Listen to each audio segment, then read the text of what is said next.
Hi, everyone. This is Carrie Cassidy from Project Camelot, and we are actually waiting for David Adair. I know that we are scheduled for tonight, so my partner is calling him and trying to reach him on his regular phone. I don't know if something happened. I don't know what's going on, but just thought I'd come online and just tell you. And I guess I can talk about some of the things going on with Camelot in the meanwhile, while we're waiting for David, and hopefully he will show up. So basically just want to say that I have almost finished editing the John Lear, and it's going to be fascinating for people. And then as everyone knows, I've also been working on the Mark Richards interview, and I'm going to be recording that transcript, so to speak, that I've put together, and that's quite an involved task to, do my total recall, to get it all down on paper, and then to actually present it to you, so you have both a video transcript and a written one. So that's what's going on with that. Let's see, what else can I tell you? I am trying to get Jack Sarfati on the show. He's a very interesting physicist. And so we're waiting to find out if that can be scheduled sometime soon. I know he goes between England and America because he has an English partner, I believe. So I don't know if we are having any luck getting David. What's going on? No, he didn't answer his phone. Computer virus. Can't do it. He can't do it? No. You're kidding. Oh, no. He just told you that? Yeah. He's on the phone? If the phone will work, he'll do it over the phone. Oh, well, then let's do that. No problem. That's absolutely no problem. If the phone will stay. Hello? Cool. Oh, I don't know if this phone will stay online. I'm going live right now, so hello? I'm losing the connection. My phone's not going to connect. It's just unbelievable. Where my apartment is not a good location for phone calls, but I can call him using my Skype. So if everyone will stand by, that's what I'll do, because this phone is obviously not going to work for me. There's some kind of interference where I live for my cell phone. Right. So bear with me, and I'll mute myself.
Come to find out, it was done by the people that put up the firewalls for me. Oh, really? Something y'all should be aware of. There's a company called Avast. Okay. And they have a new owner. And what they're doing is they called me up and asked me if said, your computer's infected with a virus. We can fix it for you. And I went, really? How? And it was. And I said, how do you know I have a virus? And it's what it is. They injected the virus through the tunnel they established through their software so they can make more money. And I called Better Business Bureau, and they got thousands of complaints. So, Oh, wow. watch out for that particular group. It's not the original owner. It's called a BAST, ABAST. Okay. And I used to have them for years, but now they're tunneling into your computer and introducing Trojan horses. Okay. Really nice. Very, very strange. Well, Money to make more money that way. So I'm glad to have you here anyway on the show. We have an audience and they've been standing by waiting for you. So I'm sorry that there was a mix up also, I guess, regarding time or something like that. So we're good. On my calendar here, 10 p.m. Now I'm Eastern Standard Time. Is what time zone are you in? California. So yeah. 3 hours. So isn't it 10 p.m.? It is. It's 10 after 10 here. All right, good enough. We're just starting here, so that would be the right time. All right. Well, we're good. Okay. You asked me, or you made a comment about something. I was telling you about. I believe it's you was talking about the moon, and we left packages up there of instruments. And Okay. I believe you said, why couldn't we do that remotely? Was that you? No, that wasn't me, but it's okay. You can answer that question anyway. Well, it was a great question. People, question whether we went to the moon or not. And I've heard this so many times, and I just had to go back over some historical stuff I have that I'm sure very few people of today are aware of with the lunar Apollo landing. I was there firsthand with all this stuff. I was a teenager, but I got to see a lot of this stuff, and just the size of the program was amazing. If we're going to fake something, why in God's name did we build all that we built down there at Kennedy Space Center? I had forgotten about some of the size and volumes and stuff.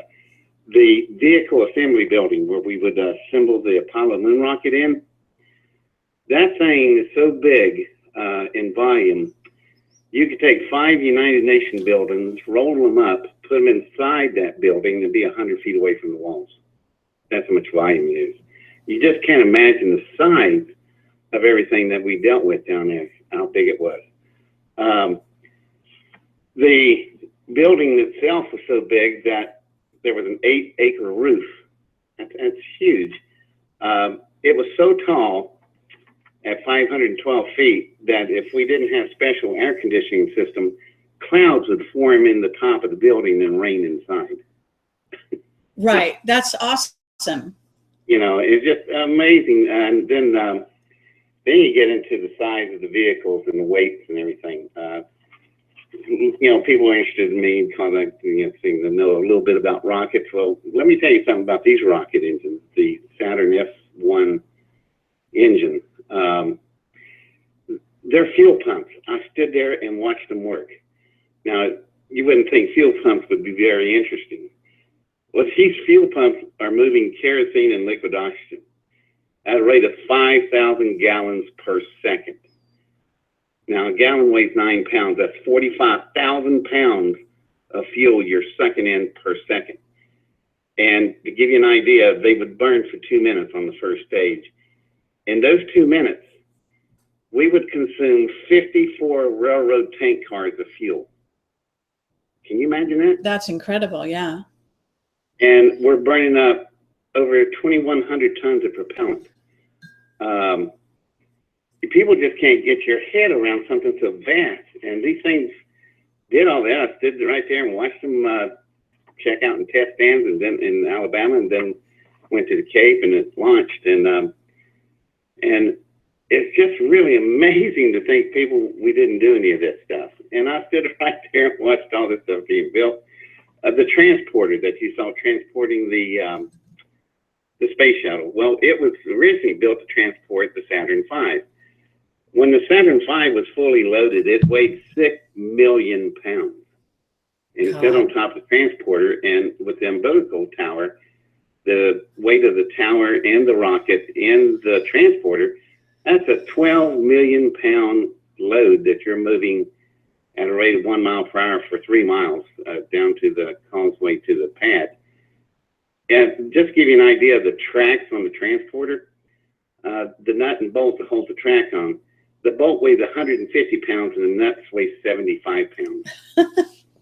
And this whole thing was designed by a woman. Oh, right. So a lot of stuff in history that you just pass over and don't think about. And so the thought that we would fake something like that, I mean, look at the size and the weight of stuff we had to build. And then comes a SLEP. You know what a SLEP is? No. That's the Apollo Lunar Surface Experiments Package. There was one left at each landing site. Now, inside that SLEP, you had a lunar seismic experiment. You had a tri-axis magnetometer. That is where we would measure the moon's internal magnetic field and the solar wind. We had a solar wind experiment. We had an ion detector.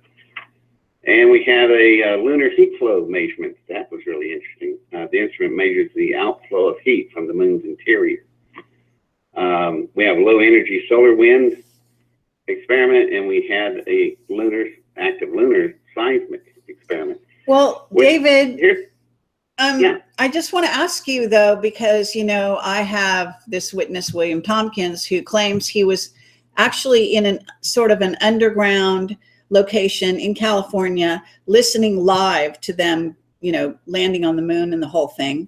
And he heard over the audio, this has been reported, I don't know if you've heard it, you know, that I guess it was Neil Armstrong exclaiming over the craft that were already there, looking at them. And I have a picture, or he drew a picture. It's on the internet. You can see the rim with the craft. And he said the reptilians were actually standing outside their craft, waiting for them, you know, the astronauts to land.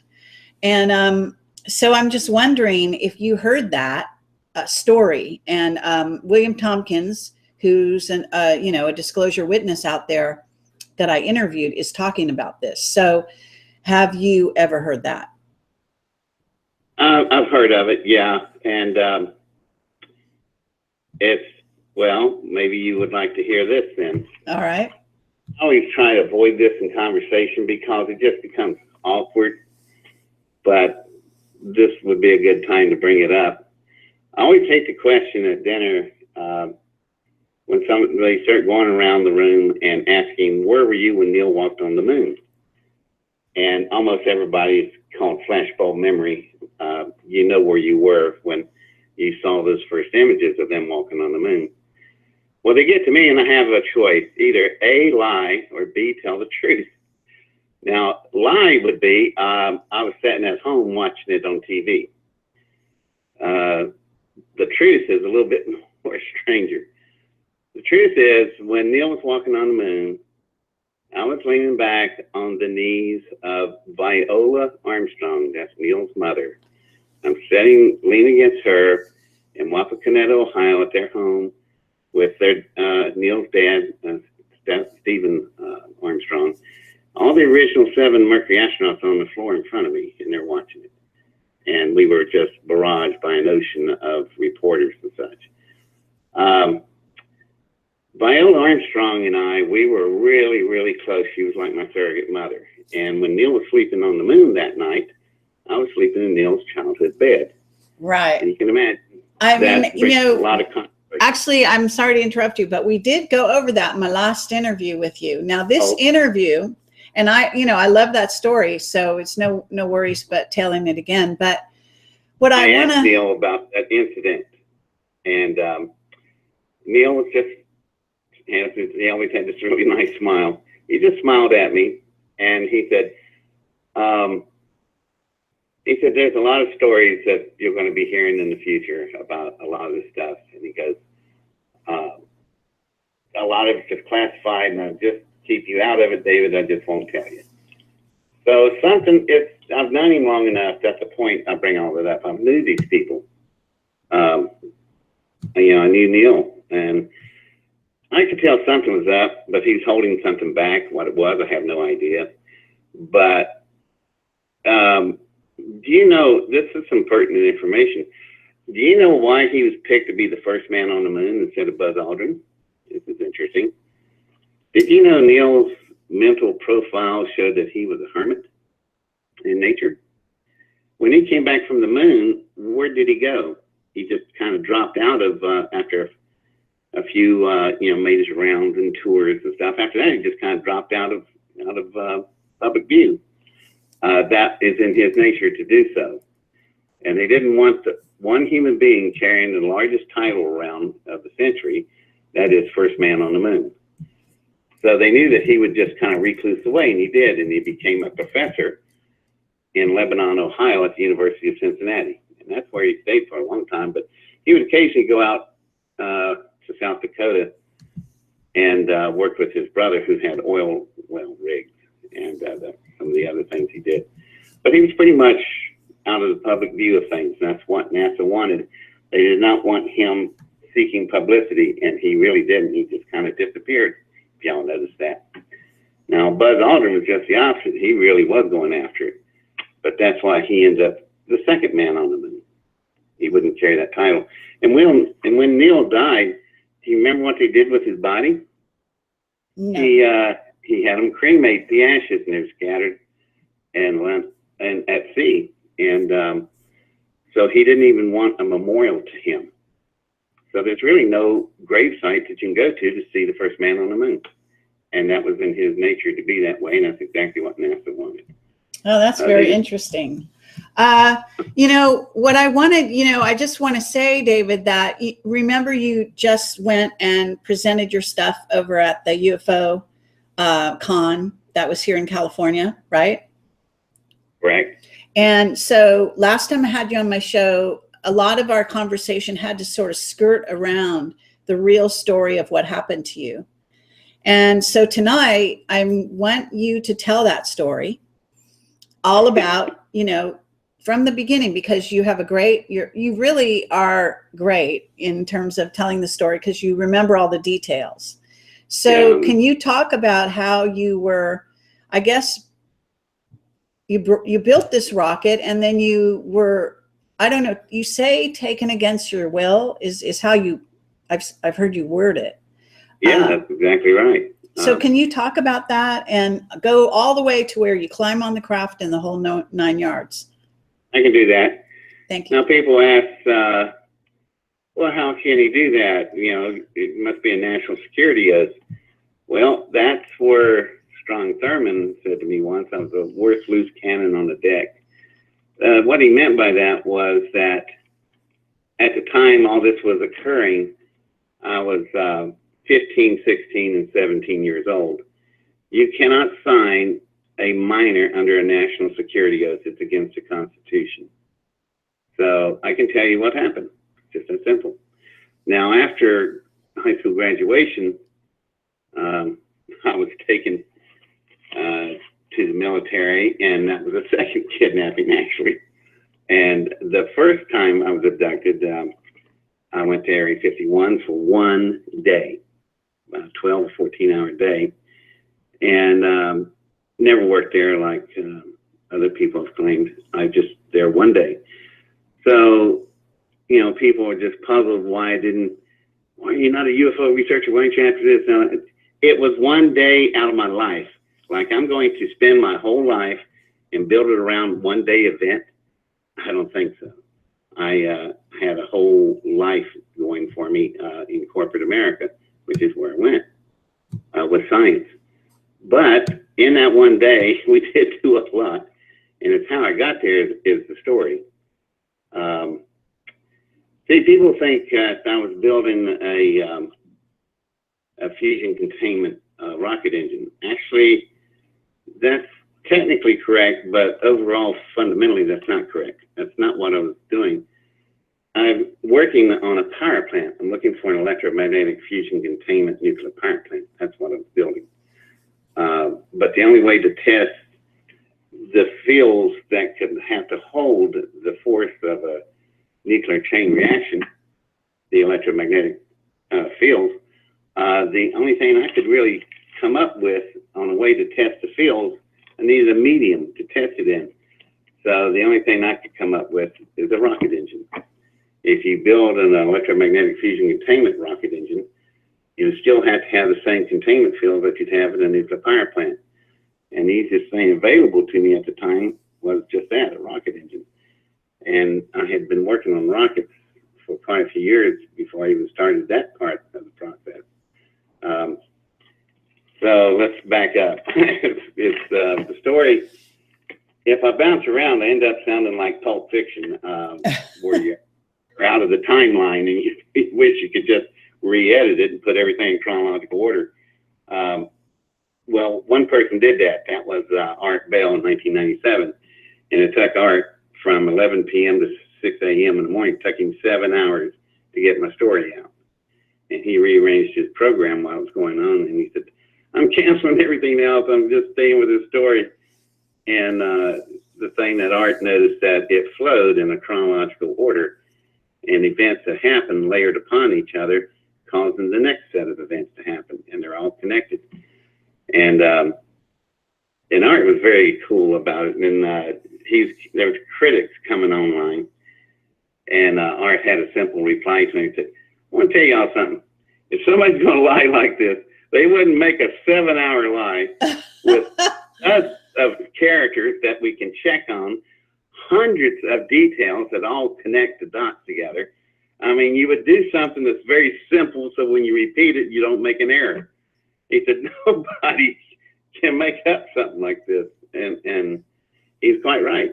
I was doing this recall.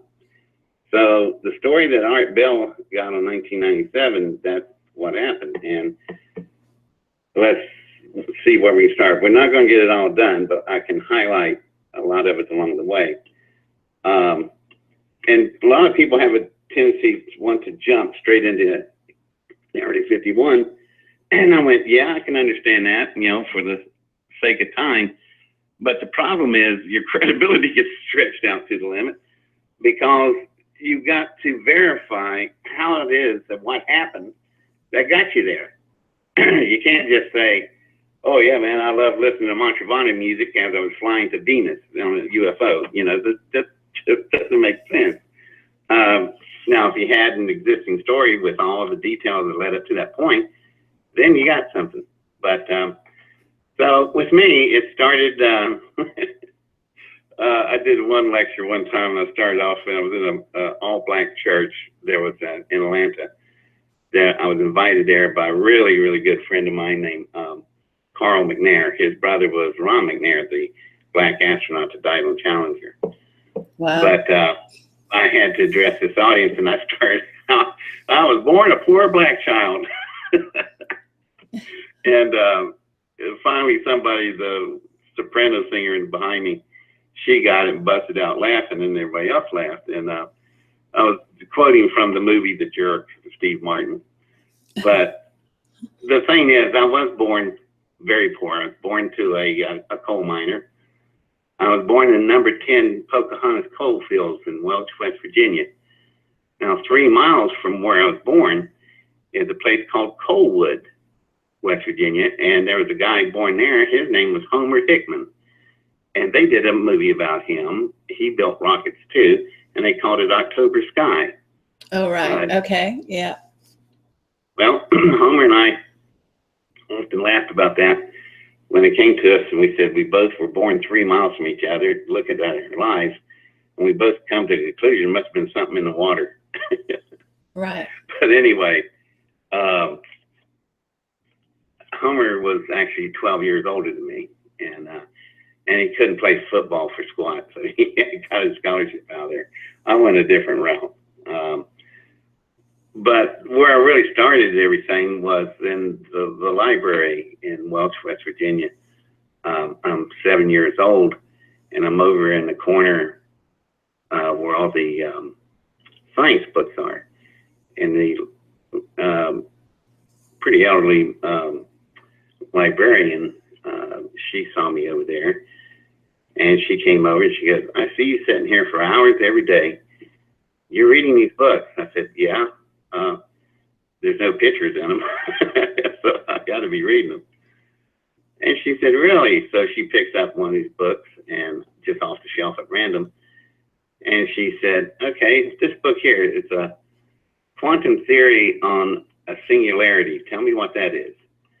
And she's looking at the book, and I said, "Oh, singularity, it's also known as a black hole.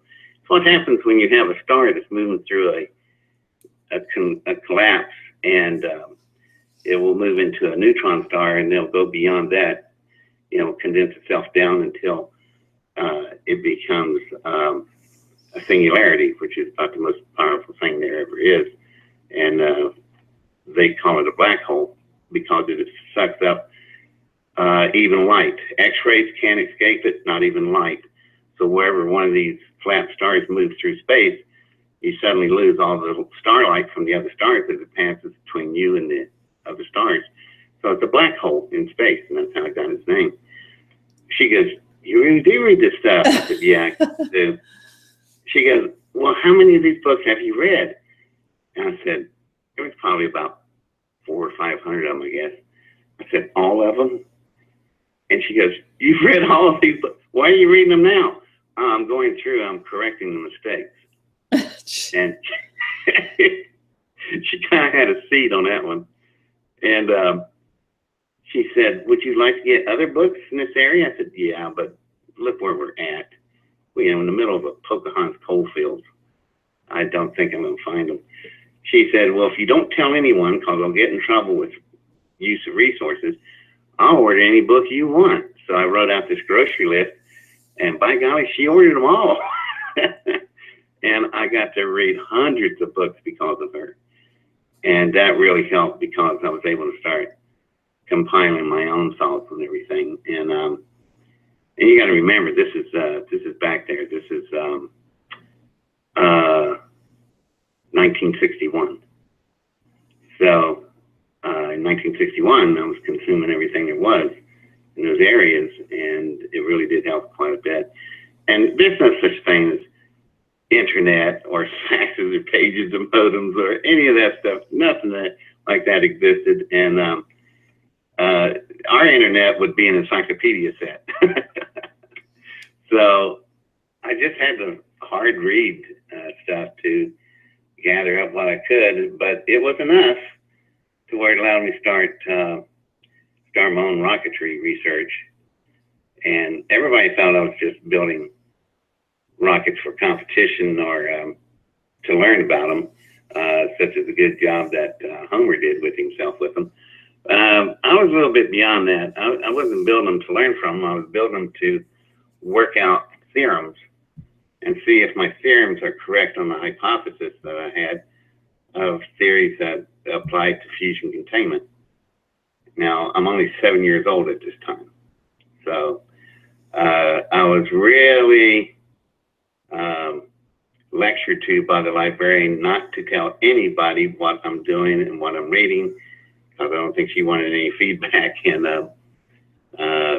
for ordering all the books. But it was why she said, "Don't tell anybody what you're thinking and working on. It's going to make it more difficult for you." And I think she was mean on a sociologically area, which she was right. Nobody's going to understand it anyhow, and I think I'm a little freaky kid, which I was. So, but I was good in sports. That's what made it different, and I was able to blend in well. I could play really good baseball. Could hit the ball like crazy.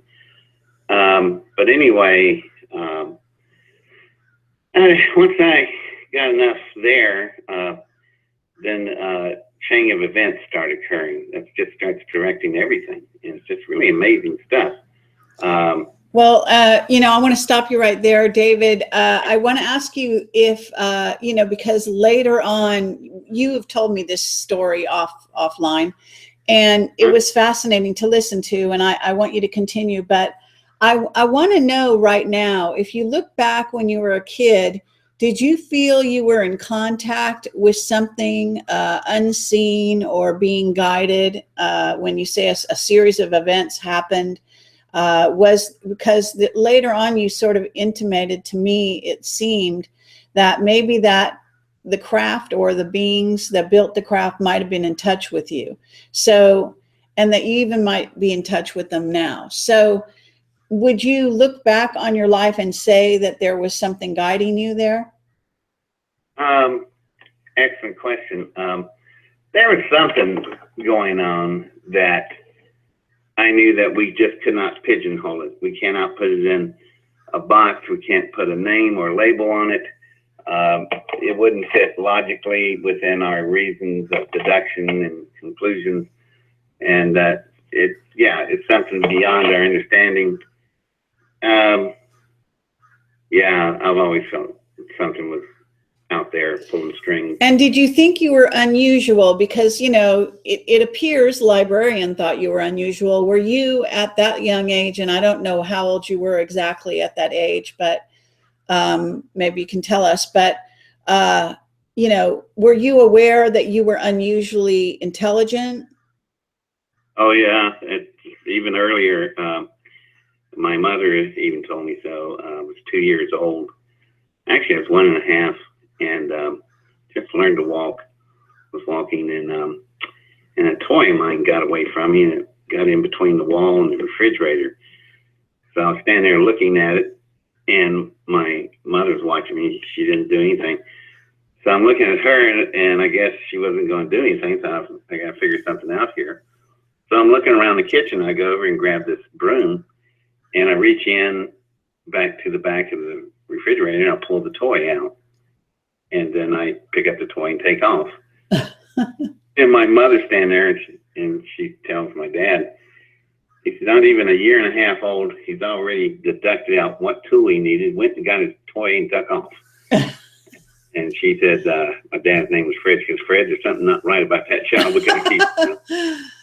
That's and right. that's one of the first things I was told, that I started looking not quite a normal kid, and just more things after that just went on. But yeah, I always knew that there was something a little bit different about me. I just looked at things differently. I felt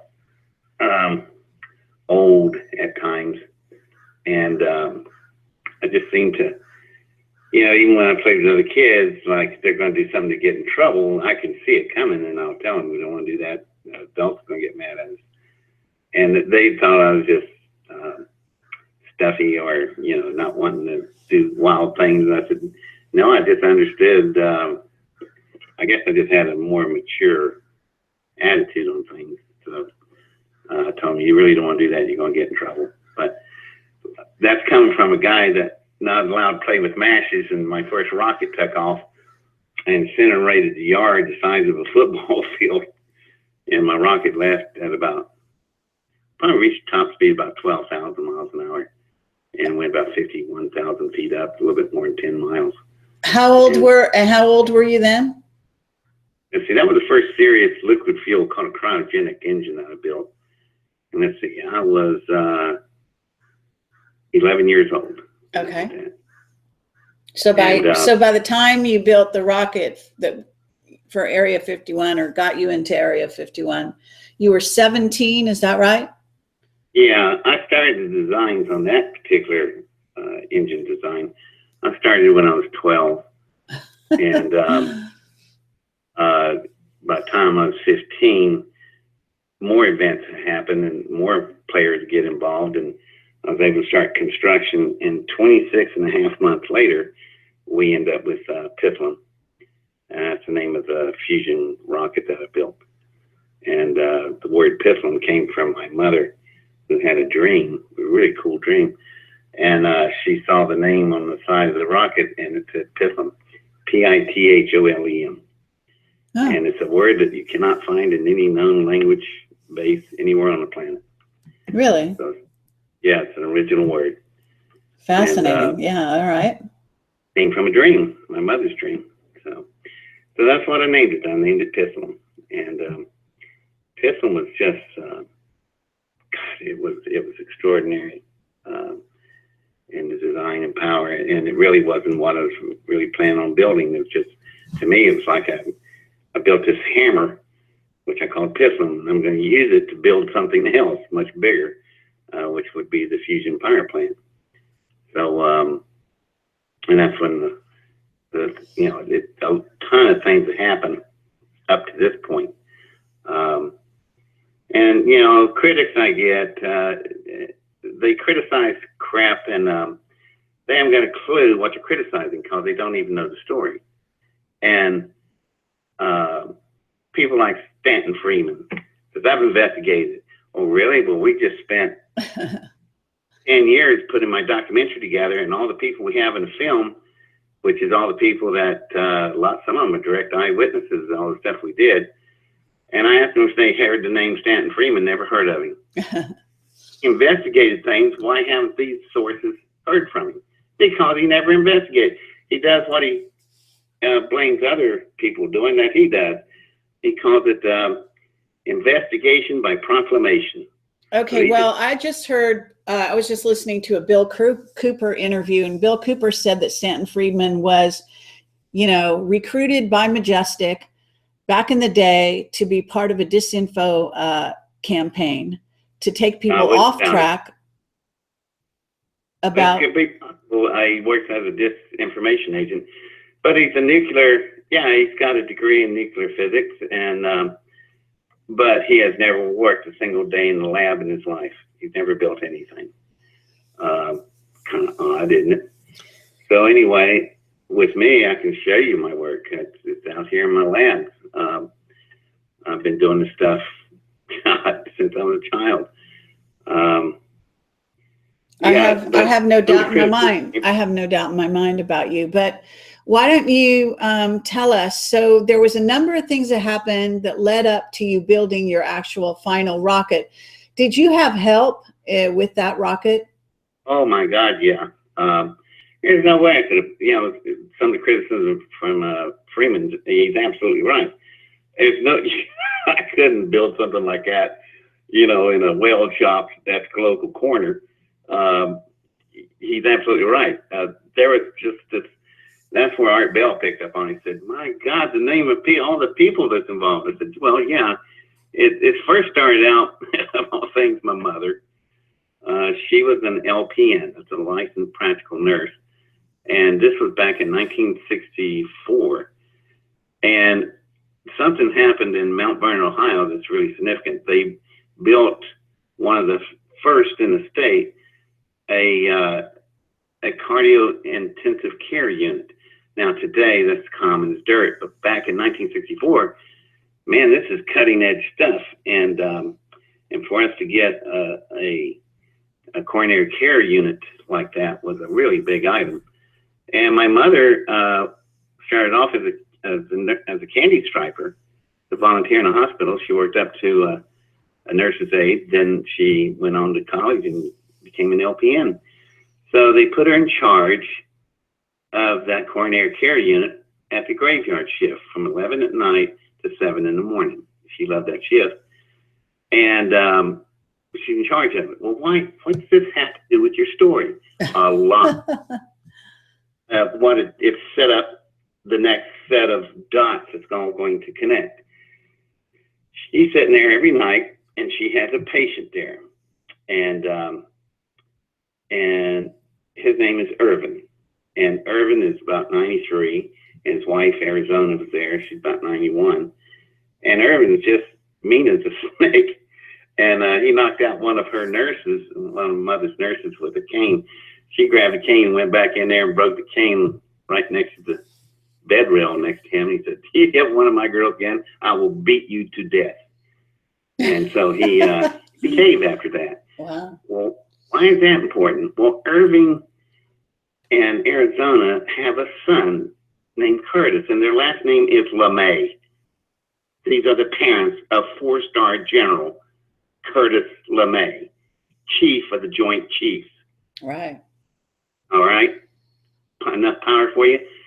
No, there's more. He's also the founder of SAC, Strategic Air Command. He's the designer of the B-52 Strato Fortress. He's also the man sitting with the nuclear switches under his fingers for President Kennedy in the Cuban Missile Crisis.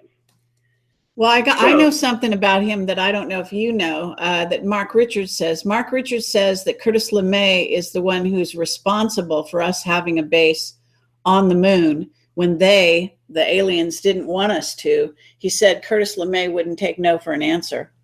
I don't know anything about that part of the story, but that sounds like Curtis. Curtis, oh my God, Curtis was such a force to be reckoned with. He was a force of nature. He was standing on the flight lines at Wright-Patterson Air Force Base, and the B-52s are being refueled, and there's standing fuel all over the place. And he's standing there lighting up his stogie. So this lieutenant approached me and said, "General, I don't think you should be smoking a cigar in the middle of the fuel loading. The bombers might blow up." And he turned around and looked at the bombers, and he looked back at the lieutenant and said, "They wouldn't dare." And that's LeMay. Oh, right. Curtis, just a powerful individual. But see, when I met up with him, it was 1960. Well, my mother met him earlier, back in 1966, and he would ask my mother, you know, you get to know somebody. He has to go through my mother to see his parents. She's in charge of the CCU. Right. Unit. So her and LeMay became friends. Her and Curtis became good friends, and he asked her about her family, and she said, "I have 3 sons. 2 of them are just normal, but the third one is definitely odd." And he goes, "How is he odd?" He goes, "That's all this rocket stuff." Well, that called, you know, Curtis. "What kind of rocket stuff?" And she started describing things, and he goes, "Are you serious?" So now this is how far Curtis is. He goes, "Does he write anything down? Does he have a journal or notebook?" And he goes, "Yeah, he's got this one book he keeps under his arm all the time. He even sleeps with it. He said it's all the math that he needs to complete a fusion containment field." Anyway, Curtis said, "You couldn't bring that by one day, could you?" So I go to bed at 11 at night. I'm already asleep when she goes to work. So she took my notebook I didn't know about. She went to the hospital. There's Curtis. She hands it to him. He looks through it. There's 93 pages of it. And he is not totally lost in it. He understands some of it. So he just looked at my mother and asked real coyly, "Do you have a copier?" So he copied, thank goodness, not all of it, but he copied about a third of it from the beginning. And then he took it to the next place in Columbus, Ohio, a place called Battelle Memorial. You ever heard of it? Battelle Memorial is one of the largest think tanks in the world. In 1964, they had 137 Nobel laureates there in science and physics. So it's a very powerful place. So he took my mass there, and they looked at it, and he asked, "Is this just a bunch of chicken scratch or giblets, or is there something to it?" And they said, "No, it's somebody working on a quantum level trying to achieve fusion containment." And so it's something to it. He goes, "Yeah, it's something to it. We haven't seen anything like this." And so they sent it off to another place, and they passed it around, and then some more individuals showed up. The point is, by the time LeMay got to me, let me bring it to current events. It's 1968 at this time, and General LeMay is running for Vice President of the United States with his running mate, George Wallace. Y'all remember that? Oh, no, I didn't realize that. Okay. Yeah, and you know, that's where you got Hoover and all the other people, Democrat candidates. But anyway, he lost the race, and that was in November 1968. Come January 6th, 1969, I get a knock on my front door, and I answer the door and open up, and there's this full bird colonel in the Air Force. He goes, "Hi, you David Adair?" I said, "Yeah." He goes, "My name is Colonel Arthur Bailey Williams. I'm Colonel Williams, and I'm XO for General LeMay. and I'm here to offer you a proposal. And I said, yeah, come on in. And the proposal is that he said, we've looked over some of your preliminary work, but we'd like to fund you with everything and everybody and all the stuff you're going to need to finish your fusion containment rocket. And I went, really? Now, what do you think I'm going to say? No? And now this is just Pulp Fiction going to happen here. We'll jump way forward about 45 years. I'm in North Carolina, and over the mountain from me is Tennessee. There's a town there named Maryville, Tennessee. Now, Maryville, Tennessee, there's somebody that has something to do with the story. There's a probate judge there. And if you call the probate judge, Maryville, Tennessee, and ask who the executor was of Jan Williams, the only daughter of Colonel Williams, who was the executor of the Williams estate? David Tyson Adair. Right. So how do you Photoshop that? So anyway, now That's back good. to the story. That's a great Williams line. That's a great line. Okay, go ahead. So Williams is there, and he goes, well, David, my background is also nuclear physics. And I went, oh, really? I said, that's helpful. He said, let's write up a grocery list. And I went, oh, yeah, that's a great idea. So I do. I'll write up my list of what we're going to need. And as we're going through that list, there's other things coming up. We're going to need all kinds of shops. We're going to need all kinds of skilled personnel. And LeMay is directing Colonel Williams and saying, so he said, we're going to modularize this entire operation. So we send different parts off to different labs. People that were involved, Battelle Memorial, Oak Ridge, Tennessee. All right. National Lawrence Livermore Laboratory. Okay. Oh my God, it just, the list goes on. And there were dozens of yeah, I'm actually looking at Battelle, and the information here, at least on Wikipedia, if it's correct, says they were managing Brookhaven National Labs, which is a pretty key place as well. Well, there's something else. Do you know who manages Area 51? Battelle Memorial, and that's classified. Oh, wow. Yeah, that makes perfect sense. They, you know, that they would be, I mean, they have their hand in everything. It says Oak Ridge National Lab.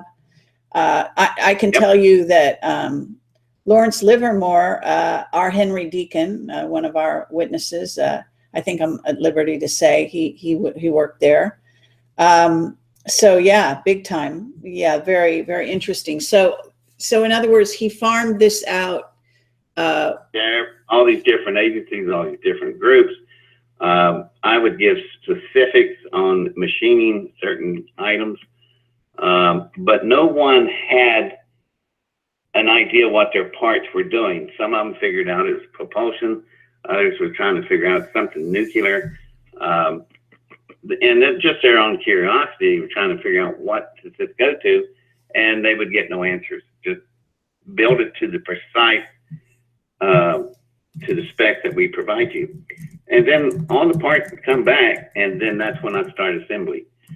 And that's another interesting situation. We're skipping over parts that play very important roles in this story. My dad and his background, it feeds directly into this, you know, because people ask, well, where'd you get all the equipment and the skills and know-how? Well, let me back up again. Here we go, Pulp Fiction. We'll go back to, let's see, still remember, I wasn't even in school yet. As a matter of fact, I'm still in a stroller. But I remember my parents, if you saw the movie October Sky. I did, and I love that movie.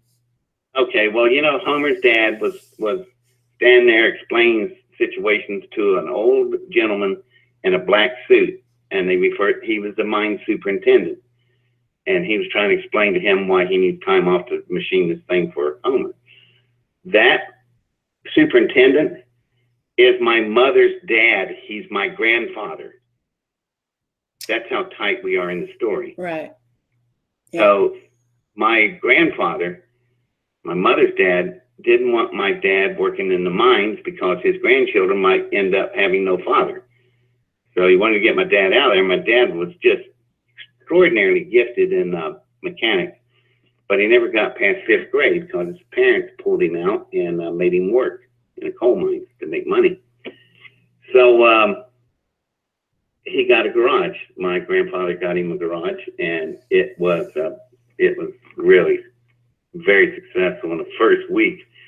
But these drivers would come in at 3 o'clock in the morning. I remember my parents nailing blankets over the windows of the garage because they didn't want their lights to be seen, because these drivers are coming in with these really powerful cars, 392 Chrysler Hemi engines, and they have 200-gallon tanks in the trunk, and it's not gasoline, it's moonshine. These are moon runners.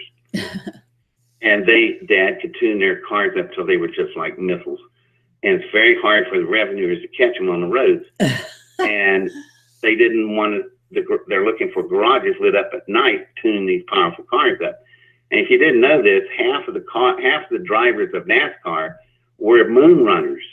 That's how NASCAR was born.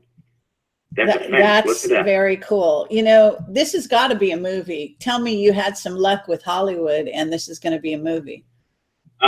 I don't care. I've turned down offers. I don't know. If somebody wants to make a movie, I guess. I'll make this movie. I can tell you this is an incredible movie. Okay, continue. Wait a minute, it gets way better. So there's my dad tuning these cars up in the middle of the night. And the customers are excellent because they all pay cash. And so Dad had a heck of a business. Well, here's one day, this man comes in, his carburetor malfunctioned. It was a thing called a Spicer carburetor. They don't exist anymore. Very complicated, a lot of water jacket around it. Takes a whole day to change the thing out. So the guy knew a lot about automotive stuff, and so he's telling my dad, man, it's going to take a day to do this thing. I said, no, I can get it done in about an hour and a half. And the man said, are you serious? He said, yeah, I can. And he said, well, can I stand and watch? He said, sure. So about an hour and a half, exactly, Dad finishes it. And the man said, do you always work this fast? And he said, yeah, when I see what I'm doing. And he didn't get the joke because this is broad daylight. And so anyway, the guy laughed and he said, look, I'm coming from Detroit. My car broke down here in West Virginia. I'm on my way to Florida. We're going to go to a town called Daytona, and we're going to race on the beach. I want to hire you as my mechanic. And Dad said, really? He said, yeah. And he goes, sticks out his hand. He goes, hi, my name is Lee Petty. He has a son later named Richard Petty. You ever heard of him? I guess anyway, so. I'm not. Yeah, okay. They're the most famous NASCAR drivers in history. All right. Very they're cool. the most prolific racing family that ever lived. Right. So my dad was Lee Petty's mechanic. So we moved to Daytona Beach out of West Virginia. I'm about 2 years old. And later, they built a Charlotte Motor Speedway, and we come to live in North Carolina, where I am now. And we moved to Salisbury, next to Randleman, and that's where the Petty Enterprises are. So what's this got to do with your story? Well, hold on. It's all connected. Right. I left off back at that assembly shop, right? Well, we're leading up to that. It turns out I'm really good at all mechanics. So the first engine I built for my dad was a 426 Chrysler Hemi engine with 3 deuces. That's 3 two-barrel carburetors. And on the dyno test, it was 975 horsepower I got out of that thing. And I did some different designs on the interior part. So it won the Grand National, that engine did. So my dad was really happy about it. I said, boy, wait till the world hears about my 12-year-old son just built a Grand National engine. And Lee, Petty, and Richard said, wait a minute, Fred, we can't say anything about it for 2 reasons. One is they got this thing called child labor laws, and you're going to be happy about a 12-year-old. And the other one is that man standing over there. His name is Bill France. He's chairman of NASCAR. He'll hang us all from the trees. So I agreed. You know, they said, you understand, David? I said, yeah, no problem. I won't say a word to anybody. Well, Richard's looking at me, and he tells his dad, he said, Dad, wait a minute. You can't just take that engine and leave David just standing here. I mean, that's not right. what do you want, David? Or anything you want? I said, yeah, can I work in these shops at night? And they said, you got it. And they gave me the keys and the code to the place.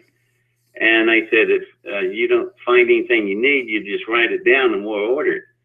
Well, I don't know if you know this or not, but a NASA speed shop and a NASA rocket shop, they're mirrors of each other. Both shops are designed to produce speed, the ultimate speed. And we had drag racers in that building. So our fuels were liquid oxygen, liquid hydrogen. So we had cryogenic fluids on hand and all special equipment that you need to handle it with. And then you had nitro. They also had exotic metals, titanium, aircraft aluminum, all kinds of high stress, lightweight materials. And we had all the bender machines and the shears and the presses and just, I mean, everything you would need.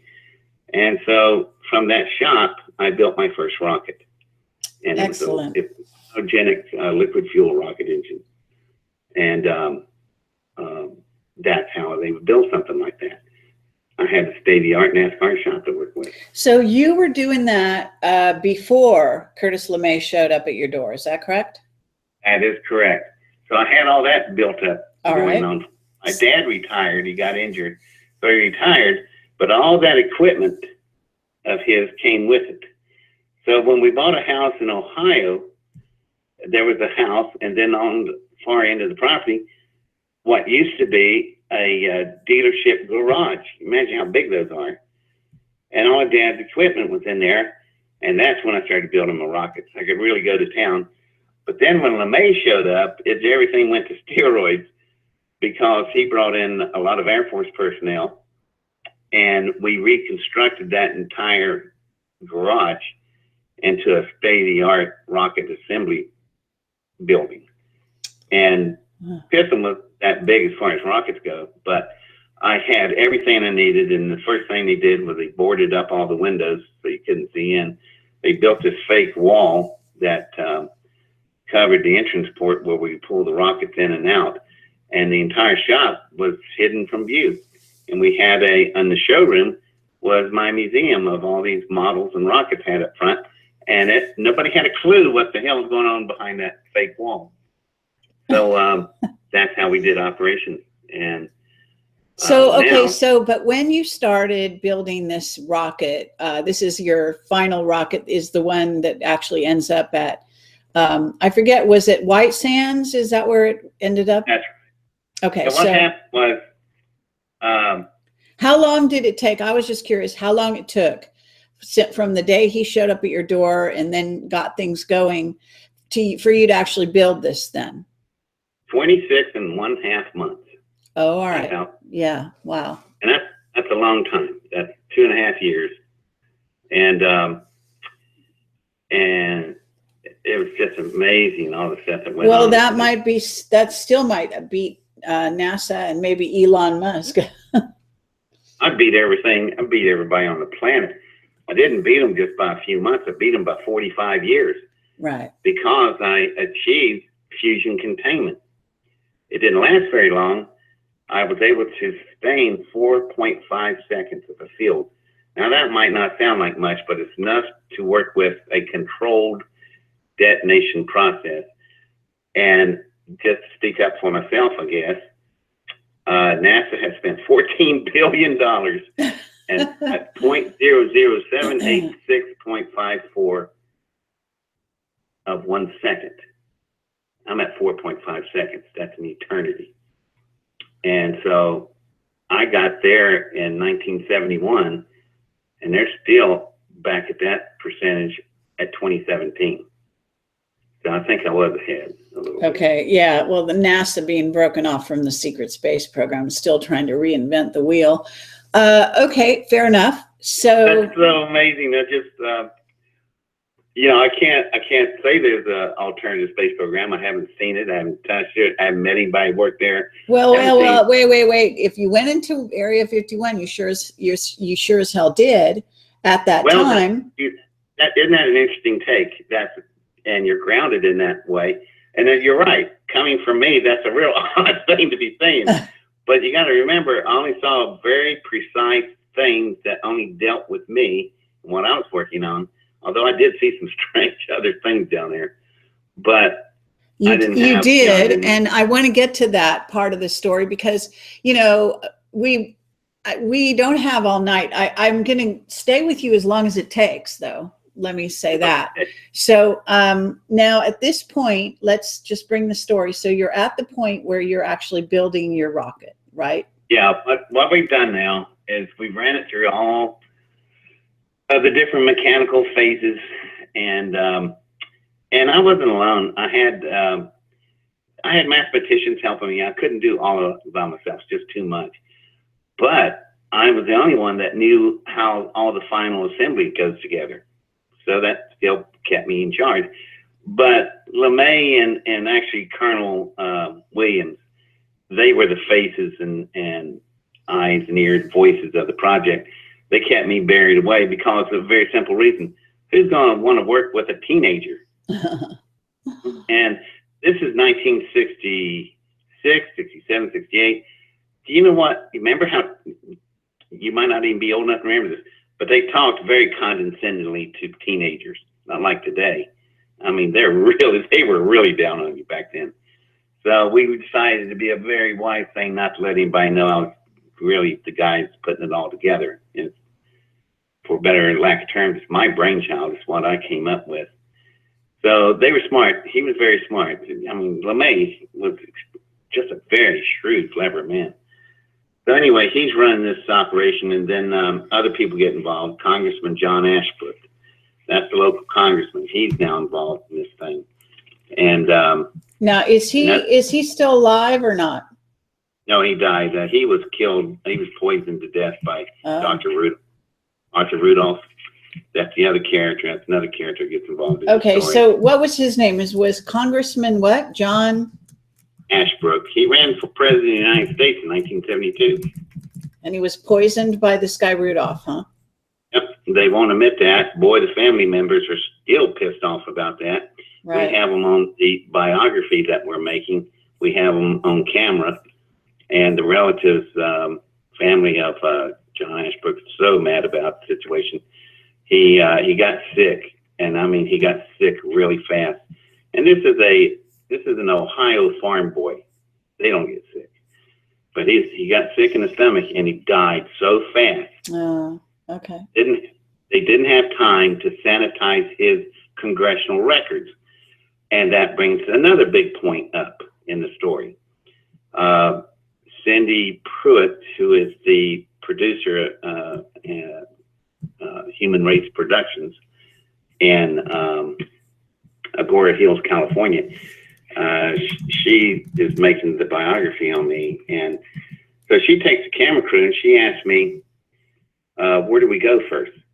See, I think nobody's ever came to me, unlike her, willing to put up the money and time and effort to go, because we went to 7 different states, 2,500 miles, and 4.5 decades back in time. I'm the only person who knows where all this stuff is, where it was done. So I said, the first place we're going to go is Ashland, Ohio. Well, why is that? Well, that's the library of Congressman John Ashbrook. We're going to go to his library. And we did. And so the camera gets out of the car and it walks up and walks right into the building. And there's the curator waiting for us. He goes back to the vault, spins the wheel, opens up a big door, and he brings this tray of letters out. The first letter he lays down, the camera zooms right into it, and I said, read that letter. And she does. And it says, I'm paraphrasing the letter, while John Ashbrook is out of the office running for president, we are in the process of obtaining the Titan missile for you. Now, hold on a minute. You're what? You're attaining a Titan rocket for me. The letter is dated 1970. I was born in 1954. How old am I? I'm 15 years old. And this letter of Congress with their stationery and letterhead and stamp on it, Congress is in the process of handing over an ICBM Titan missile to me. That's a 130-foot tall rocket, state-of-the-art intercontinental ballistic missile. Takes a military escort to move it. And you're handing that over to a 15-year-old? Don't you find that a little strange? And I asked Cindy that question. Her mouth is hanging down looking at the letter. She goes, what in God's name is going on? I said, it's something that is part of this project. I built the engine, but I don't have a rocket body. So I asked General LeMay, what's the most powerful rocket body you got in the entire arsenal? Well, that's the Titan missile, ICBM. So he said, do you need one? I said, I don't know. I have to look at it. And so the letter is starting the approval process of handing me an ICBM Titan missile. Yeah, that's amazing. Yes, absolutely. Well, it gets better. There are 13 more letters behind it. Remember, they didn't have time to sanitize his records. He died so quickly. Right. The rest of my story is in those letters, documented by the United States Congress. Excellent. And you can go up there for yourself and ask to see the letters, and they'll show them to you. So anyway, so what happened was I looked at the rocket and I examined it, and General LeMay came to me and said, well, what do you think about the rocket body? I said, let me answer your question with a question. What's the last thing going through a mosquito's mind when he hits a windshield at 80 miles an hour? His butt. He goes, what? That's what happened to your rocket. That rocket engine will rip right through the rocket. It'll be traveling so fast, that rocket will just come apart like a styrofoam cup. And so General May sits down and says, what are we going to do? I said, it's obvious. I'm going to have to build a rocket body around the engine, one that's designed to take the force of this type of acceleration. And, you know, Freeman chimed in to somebody. He said, well, that kind of rocket engine won't work in Earth's atmosphere. Well, you know what? He's absolutely right. That's correct. So, you know, give him a little brownie point. That's okay, because I'm not really planning to fly the damn thing. What I want to do is do a controlled burst.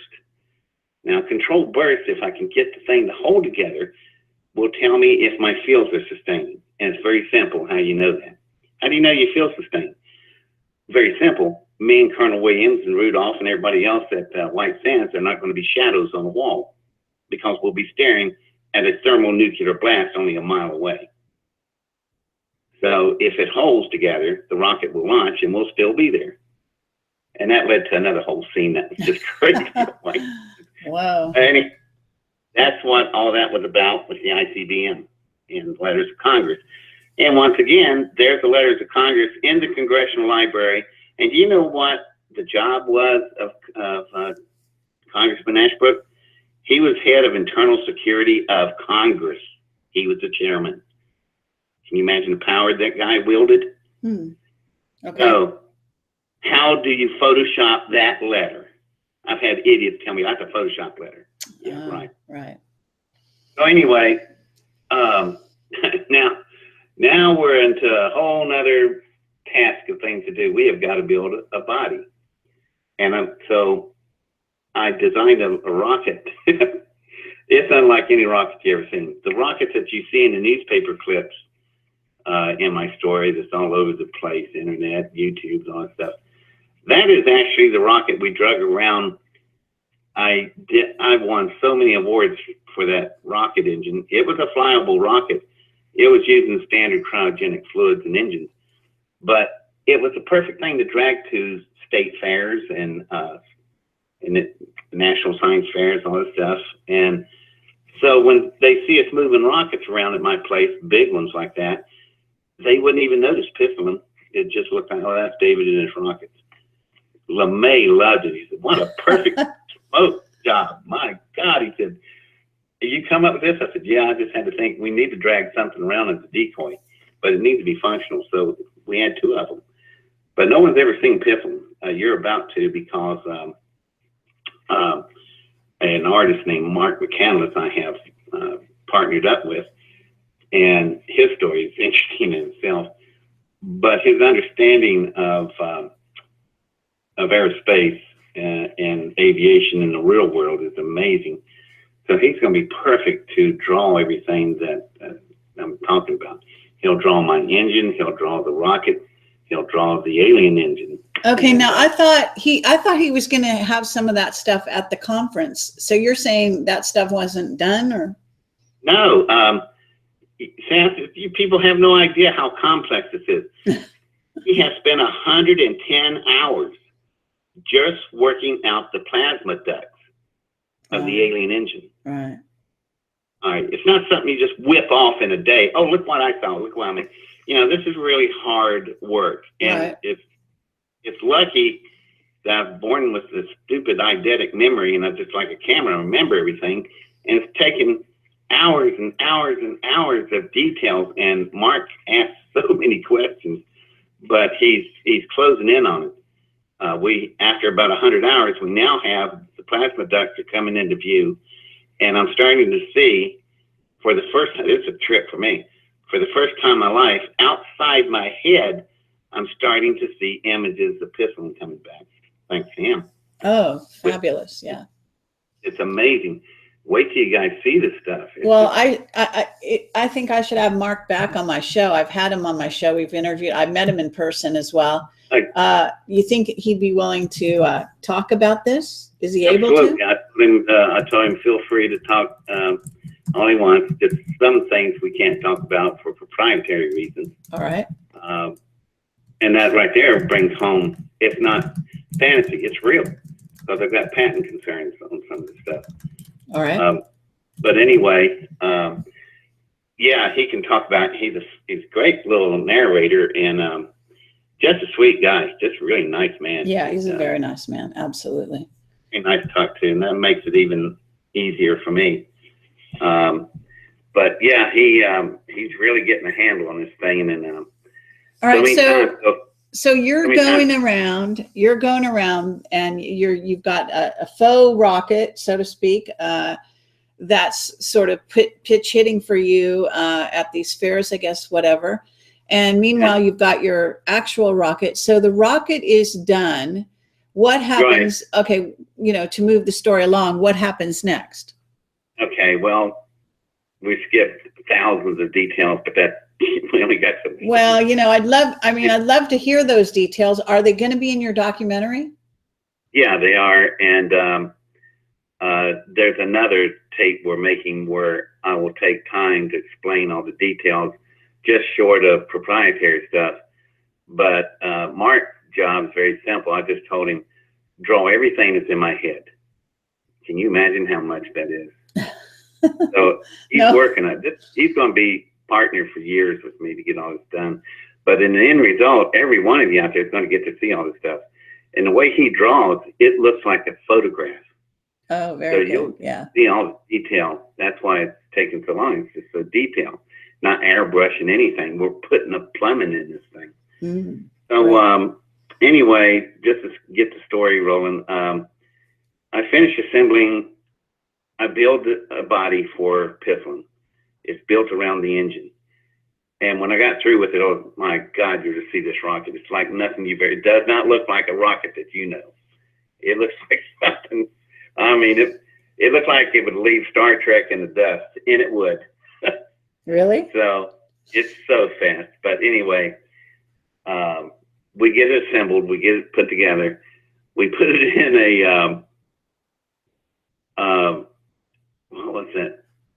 Oh man, Lawson's milk, really big in Ohio. So we put the rocket in a Lawson's milk truck, a real big one. It's like a transfer truck, but it has the commercial Lawson's milk signs on it. And there were some other things we had, and every vehicle we had was just skies like that. That's what LeMay wanted. So we drove to Wright-Patterson Air Force Base. And when we get there, there's this plane called a Starlifter. It's a C-141 Starlifter. And there's this ring of heavily armed airmen around this thing. And when we pulled up, they parted and we drove in and unloaded the rocket. And I was just standing there looking around at me. It really freaked me out. All of this military might and hardware and this base is all for my rocket. And I'm going, this is a trip, man. I had no idea it was going to go like this. I don't know what I was thinking. I'm just so busy building it. But we get on the Starlifter and we leave, and we fly to White Sands Missile Testing Ground. We land there and we roll Pifflam out of the Starlifter into a hangar, and that's where we start prepping everything. And then this next day, this black DC-9 lands, and I made a joke about where's the white bunny hit. Now, if you don't know that, at that time in 1971, Hugh Hefner had a black DC-9 with a white bunny head on it. Ah, okay. I was making a joke, which I thought was pretty good. I look up at Colonel Williams, and he ain't smiling. He just looks really worried. And I said, something I need to know? He goes, yeah. He said, do you remember a guy that Dr. Von Braun told you about? I said, yeah, the guy that was at Pina Monday, responsible for 100,000 people being murdered in the slave works of Metal Works, where they built the B-2. And they said, yep. He just showed up. Oh, are you serious? So out came these guys in black suits and mirror sunglasses. So help me, in the middle of the desert. Can't believe it. And I told him, I thought, you should dress a little lighter. And the one guy came out behind him, had khakis on and shorts, and kind of looked like he looked just like somebody off of Mutual of Omaha, Wild Kingdom. Looked like Jim. And I said, that guy knows how to dress. And that's when Colonel Williams said, that's him. And I got a good look at him, and I went, oh my God, it's the guy in the photograph that Von Braun showed me, and it's Arthur Rudolph. Arthur Rudolph is not even a real doctor. It's just an honorary title. But he was brilliant. He was really brilliant in propulsion. He designed the F-1 Saturn V moon rocket engine. That's quite a bit. Now, just earlier in the program, I was telling you about them, how powerful they were. So that is quite a brilliant person coming off that plane. But he walks up to me and he asked, I asked him, who are you? And he goes, oh, I'm just a guy that goes around looking at propulsion systems that are worthy to look at for the government. Really? Okay. So I understand that you have a kind of a unique propulsion system. I said, yeah, it's in the hangar. You want to look at it? He said, sure. So we walked in. He went on one side of the rocket. I was on the other side. And we're looking at each other, and he asked me to open it up. I said, sure. So he thought, well, what are you doing? I said, I'm going to open it up for you. He said, well, don't you need tools? No, I just need this block of metal. He goes, what are you talking about? Watch. So I rubbed the block of metal down the side of Pifflam, and the panel raises up and moves to the side. He goes, what is that? I said, it's called a dissimilar metal lock. It's old technology. It's actually from World War II. What, you don't have anything like it? Oh man, did he get upset. So he now got his head down in the engine bay. So I leaned over. I thought this would be a good time to tell him something. So I got right by his ear. I said, do you know what you're looking at? That's a power system that has 1 million times the power of your F-1 engines, Dr. Rudolph. And he raises up. He is red as a tomato. He is so pissed. And he asked me, who are you? And I went, I'm just a kid that launches rockets in the cow fields of Ohio.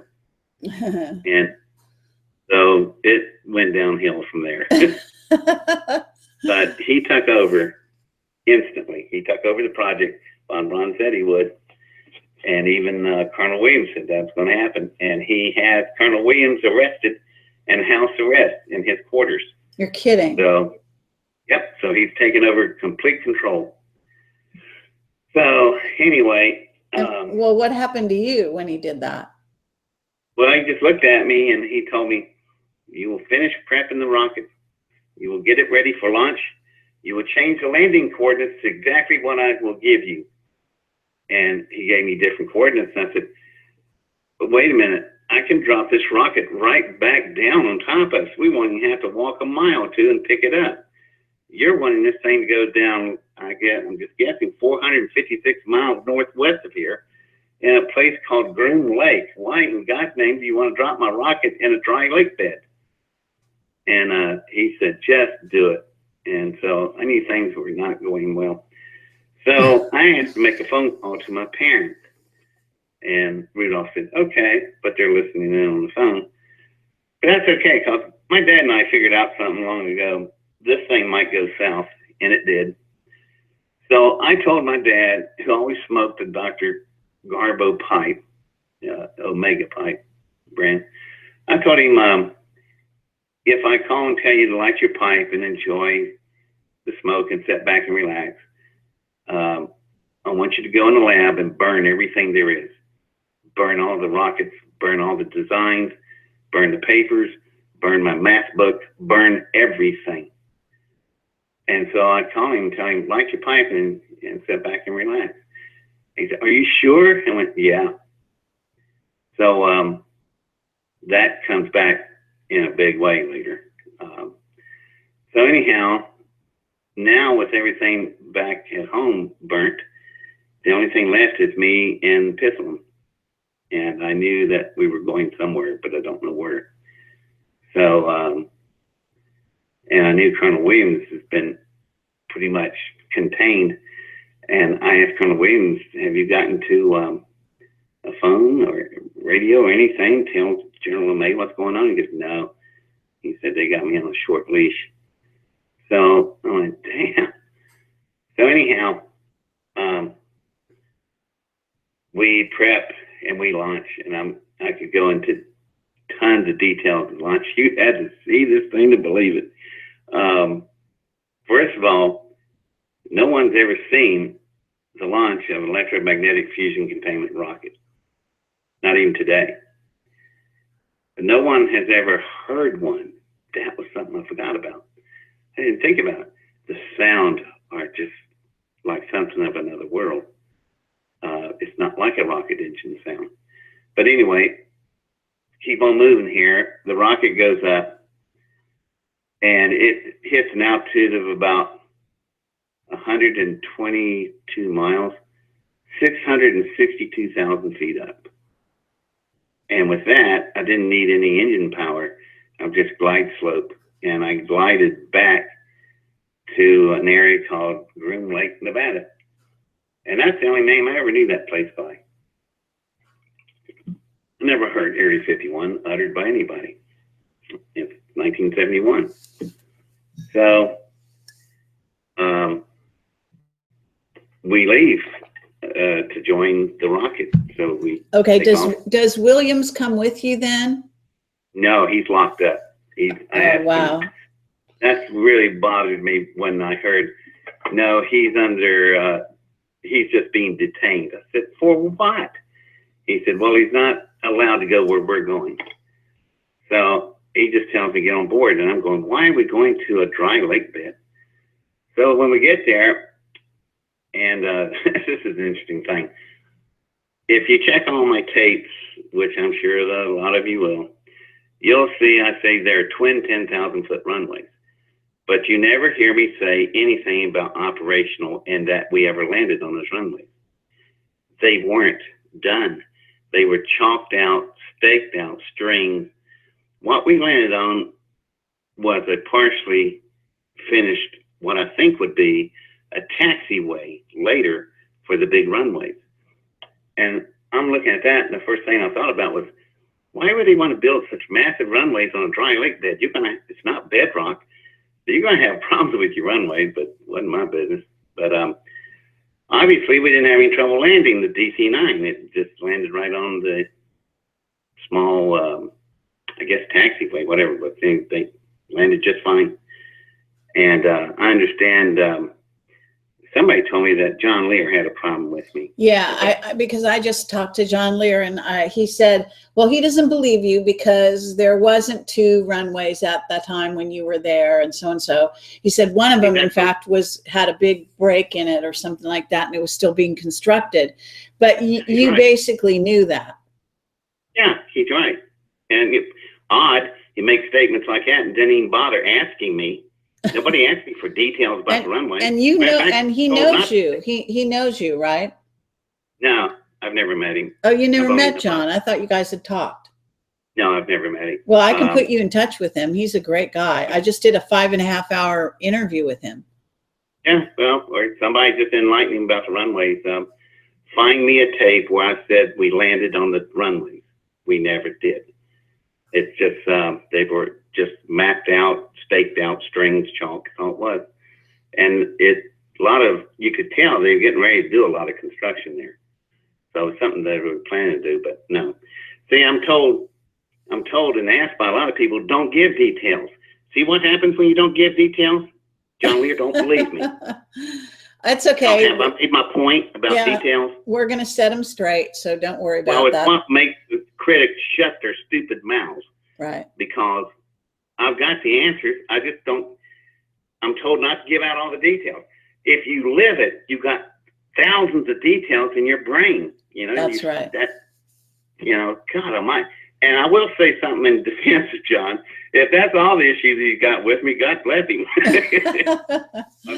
Well, we'll find that out because I'm going to talk to him about that. So it's all cool. Let's continue. So you land at this Groom Lake with how many other people are with you? Is it just this Dr. Rudolph, or how many other people are part of the team? No, he's got black suits with him, 3 or 4 of them people. You got the flight crew, and there were several other. That was really interesting. Several people jumped on board, catching a ride from White Sands to there. Right. I thought, and they wouldn't say a word to me. They wouldn't even talk to me. I'd ask them, "Hi, who are you?" Not a word. They just stare out the window. So I was asking, "Do you work where we're going?" Not a word. So I don't know who they all were, but no, we were not alone. Okay. And when we get out of the plane, they all take off in different directions. They had people meeting them, so they knew they were coming in.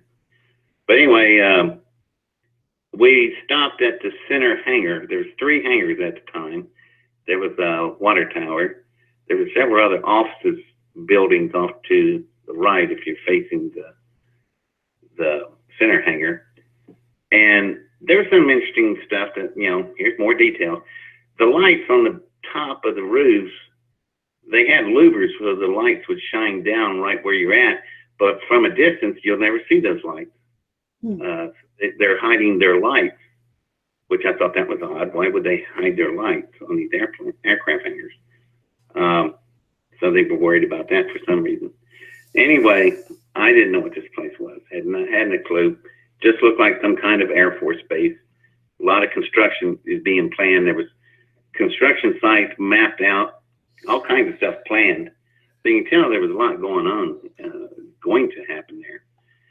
So I just thought I actually thought it was part of Nellis Air Force Base, which I guess it is, but actually it's not. I don't know how it's structured, but I didn't think much about it. I'm 17 years old. I'm more interested in what's going on with my rocket than me. So anyway, they pull up in these stupid, I don't know what they were, golf carts. I can't even describe them. They look like big golf carts you see at an airport where you can set, 8 or 9, 10 people. But they had some kind of power system on them damn things. I don't know what they are. It had an intake like a jet engine. There was a light recessed in the back, and whenever they would power up, the light would get brighter like on a rheostat. I didn't see any fuel tanks, no propane, didn't have no type of internal combustion engine. I don't know what, it was just this weird hum that it would make. And they were fast. Them things were really fast.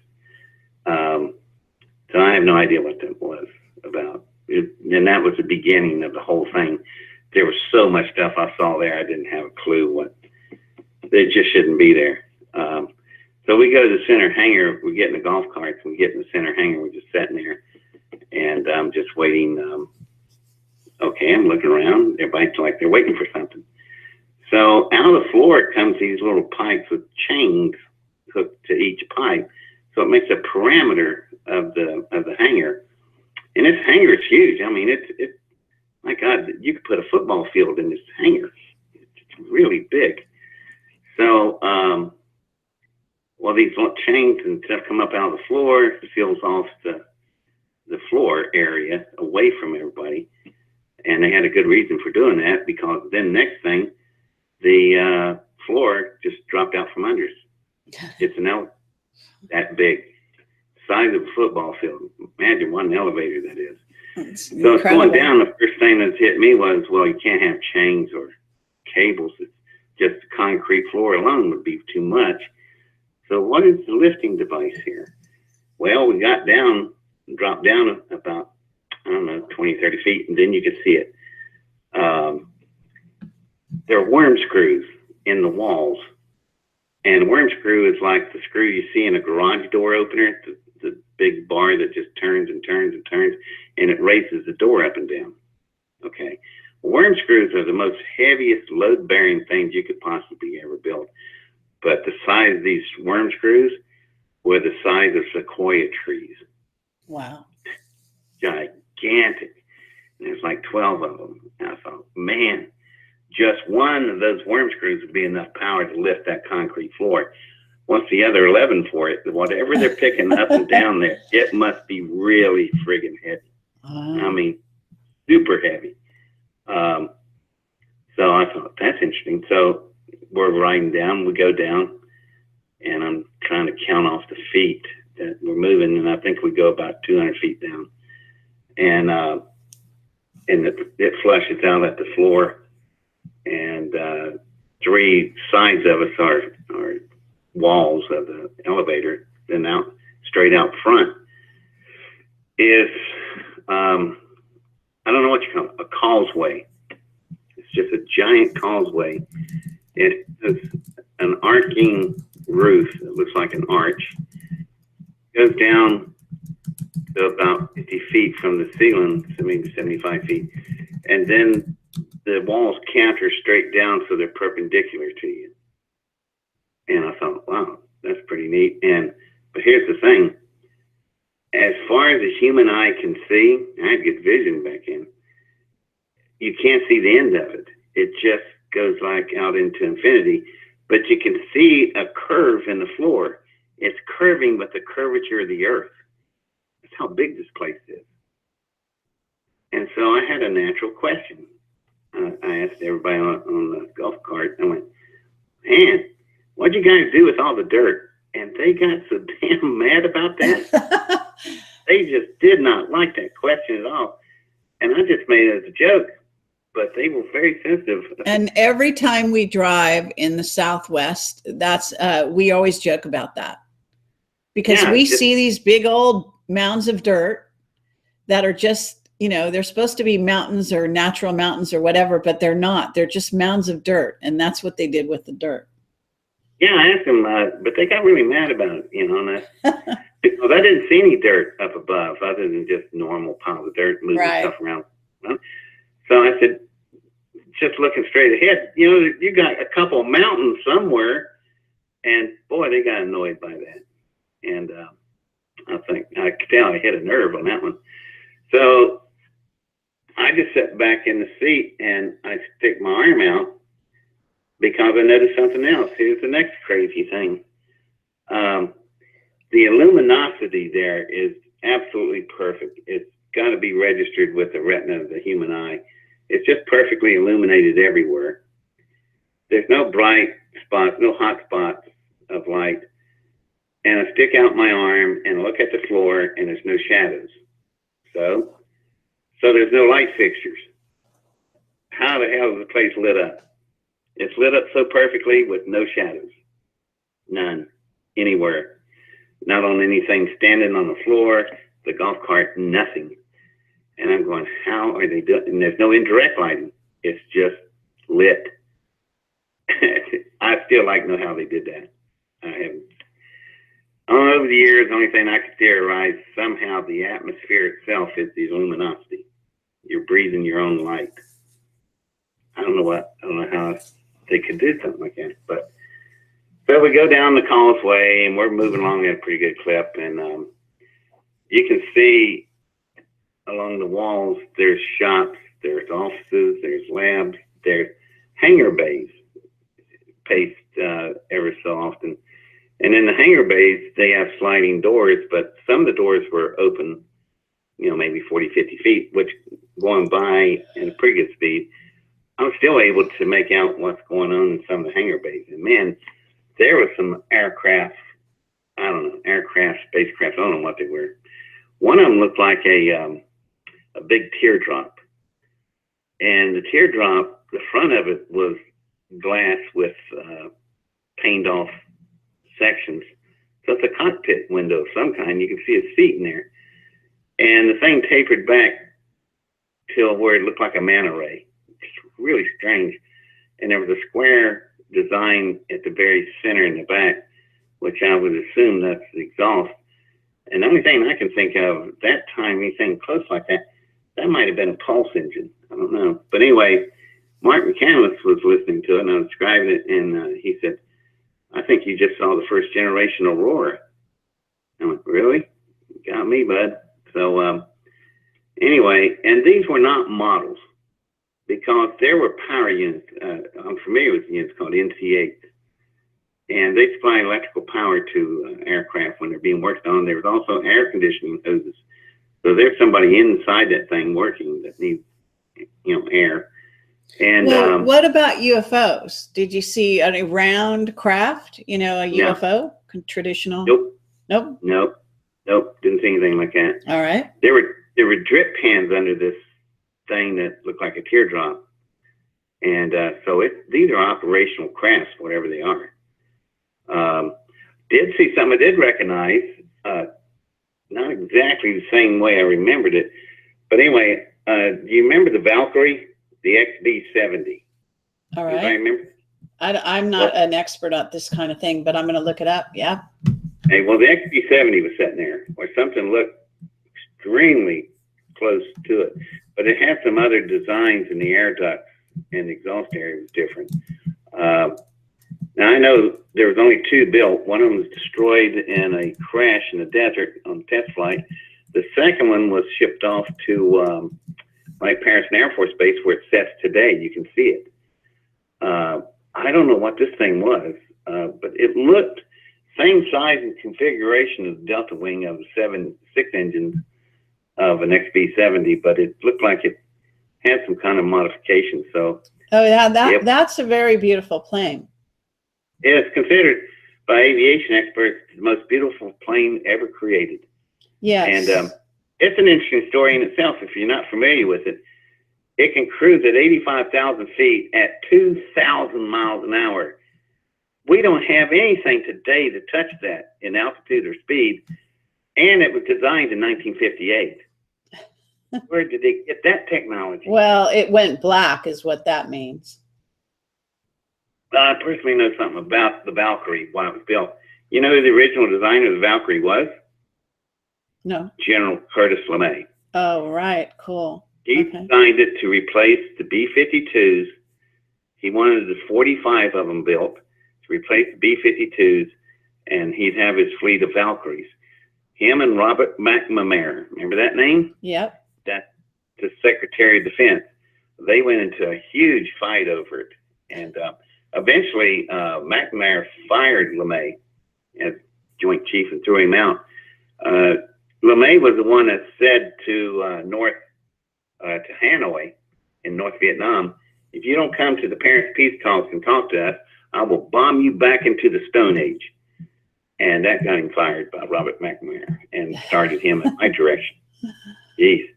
But anyway, that was his nickname is Bombs Away LeMay. Yeah. Okay. What a guy. Yeah. So anyway, later the Valkyrie in its design will come back and hook more dots together. I didn't know it at the time. All right. But I did later. Anyhow, we're still going on down the causeway. We go for a while, and this place is huge. And when we got down to where we were, and you look forward, still no end in sight. I don't know how many miles that thing went, the causeway. That's very cool. All right. And how can I ask you, because you're actually saying it goes indefinitely forward, but what about the width? Oh, the width, it had to be I'd say about 150 feet wide. Okay. Is that, Pretty big. I don't know, is that the width of a football field or less? A football field, you know what? Now I'm thinking about it, 300 feet. Twice that size.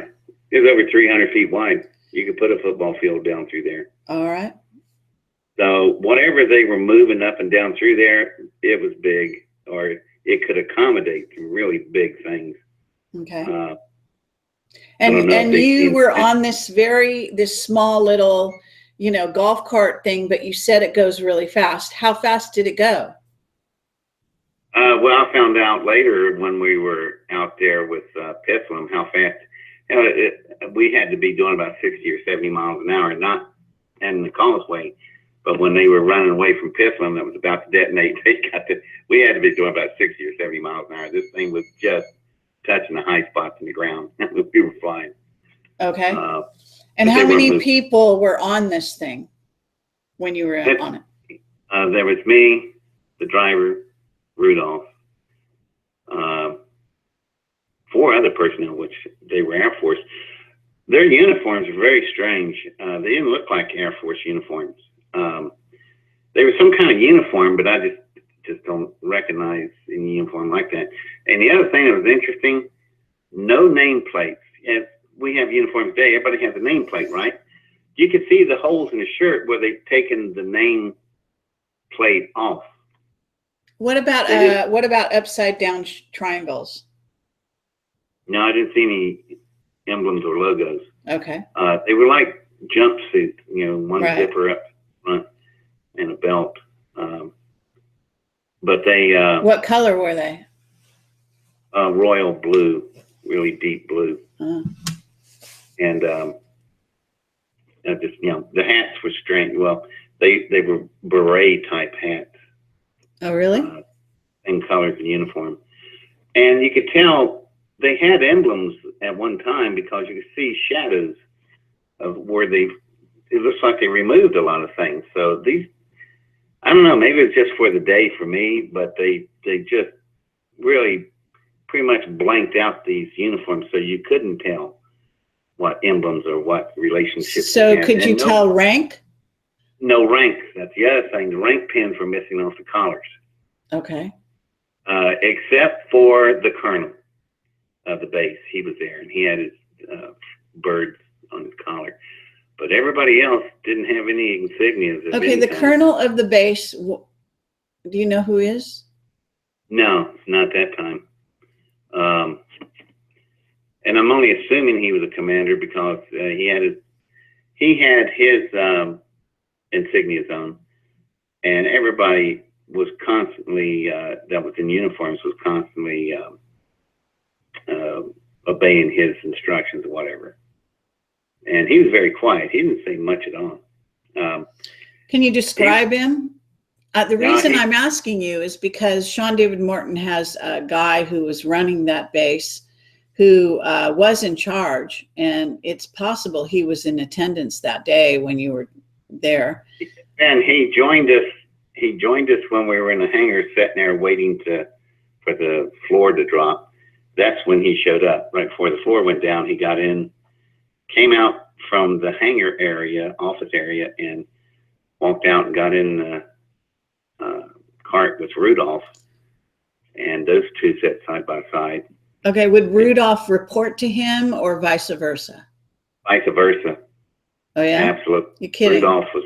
Rudolph was running the show, and whatever he said, that's what everybody did. So I know you remember conversation, but so on the way to the vehicle, you're not having there's no conversation, or you don't. What would you say about that? No, they were very quiet, and they were watching me back there. And when I was waving my arms around, they knew I picked up on the lighting, and so I think they realized for a 17-year-old of them might have been a little bit sharper than they were used to. Okay. And they started being very careful. The driver stopped the vehicle and he jumps off and he goes over to, now all the doors that we had been seeing at this point are sliding hangar doors.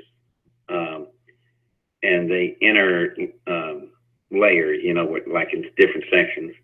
standard doors of hangers, but not this door. When we got up to it, the first thing I noticed was, oh man, you got to be kidding. This thing is over 100, maybe 130 feet in diameter, and it's an iris, like a camera lens, an iris. And I thought, my God, imagine the expense it takes to build an iris door of that size. That thing caught my attention. And so the guy jumps out and goes over to the wall, and he puts his hand on this glass plate thing, and he looks in this, you know, visor looking thing, like a tunnel coming out of the side of the wall. There's a flash of light, and the iris door opens. So he's getting back in the buggy, and I'm watching this, and I'm going, what the hell did I just see? Was that a retina scanner and a palm scanner? We don't have anything like that. We don't even have, there's no faxes, no modems, no pages, no laptops, no cell phones. We didn't even have a handheld calculator yet. That'll come years later with Texas Instruments. At that time, all I had was 2 slide rulers. And this guy's looking at a retina palm scanner. Don't you find that a little odd? I sure did. And I started to ask him, what's up with the door locks? And nobody had said a word. So the iris opens up, and this plate slides across the floor once the iris clears, so you have a solid floor to drive over. And we roll into the room, and the room's pitch black. But when we start going in, the lights come up. So I'm thinking, all right, we might see some light fixtures. I'm looking around everywhere, the lights are coming up, no light fixtures. Stick out my arms, no shadows. Perfectly illuminated. I'm like, man, how did they do that? It just drives me nuts. And I asked them, what's up with the lights? And nobody's answering anything. Okay, and is there any sound? I mean, you're going into this place. Is there any sound? Just that weird hum on that golf cart thing. Uh-huh. When we come in, we drive to the end of the room. The place is big as a gymnasium. And we go to the far end, and there's this steel structure, cross beams, with a like a stage. It's built like a big all steel platform stage. And there's these weird looking curtain type things hanging down off of cables. The cables go up in the ceiling, but they just disappear into the ceiling. I don't know what's going on with them things. So when I say curtains, I don't mean a cloth curtain you could run up and pick up and look under its skirt. These are like rubber semis with the big mud flaps. Do you ever pick up one of the flaps? They will surprise you. They weigh about 100 pounds each. They're extremely heavy. This is the same kind of material, rubber, but the size that they were, it must have been 30 feet tall. They've had to weigh tons. So nobody's going to run up, you know, not even if you're the Hulk. Maybe the Hulk could, you know, pick it up and look under and see what's in there. So obviously they don't intend to have anybody sneaking a peek with these curtains. So I'm sitting there and I'm looking at Rudolph, and he motions me to step out, and I do. And then the driver gets over at this panel, and Rudolph just gives him a wave, and he raises the curtain, and the curtain goes up. And I was excited and disappointed at the same time. I was excited to see what they had sitting there, but I was disappointed because I thought I was ahead of everybody. What is sitting there is, now my engine, electromagnetic fusion containment engine, is about 2 feet long and probably about 15 inches in diameter. This thing is an electromagnetic fusion containment engine the size of an 18-wheel semi with its cab. It's over 70 feet long. It's got to be about 15 feet high and about 22 feet wide. And the reason I know those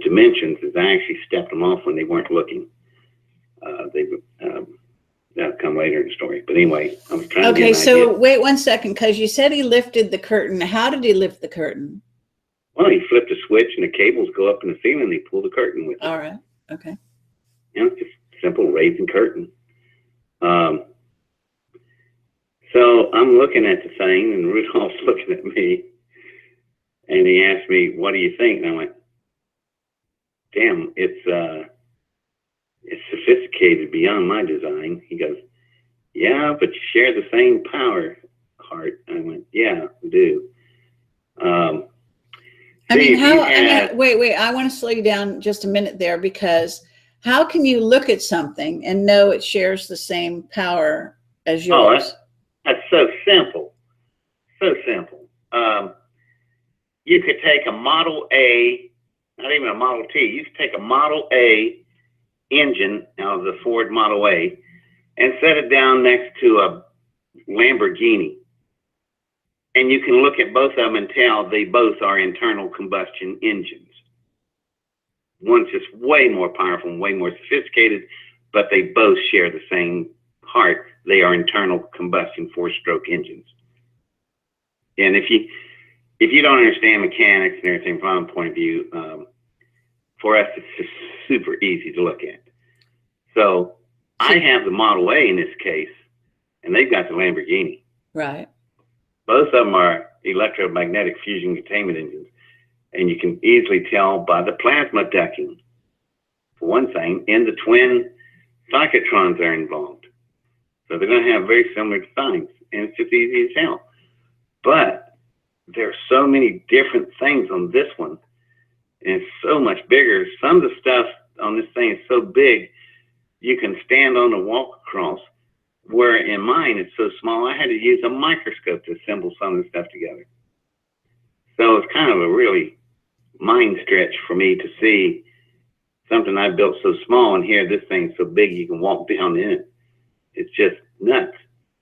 But so from that angle, can you see the hole in it where you said, you thought it was shot down? That's the first thing.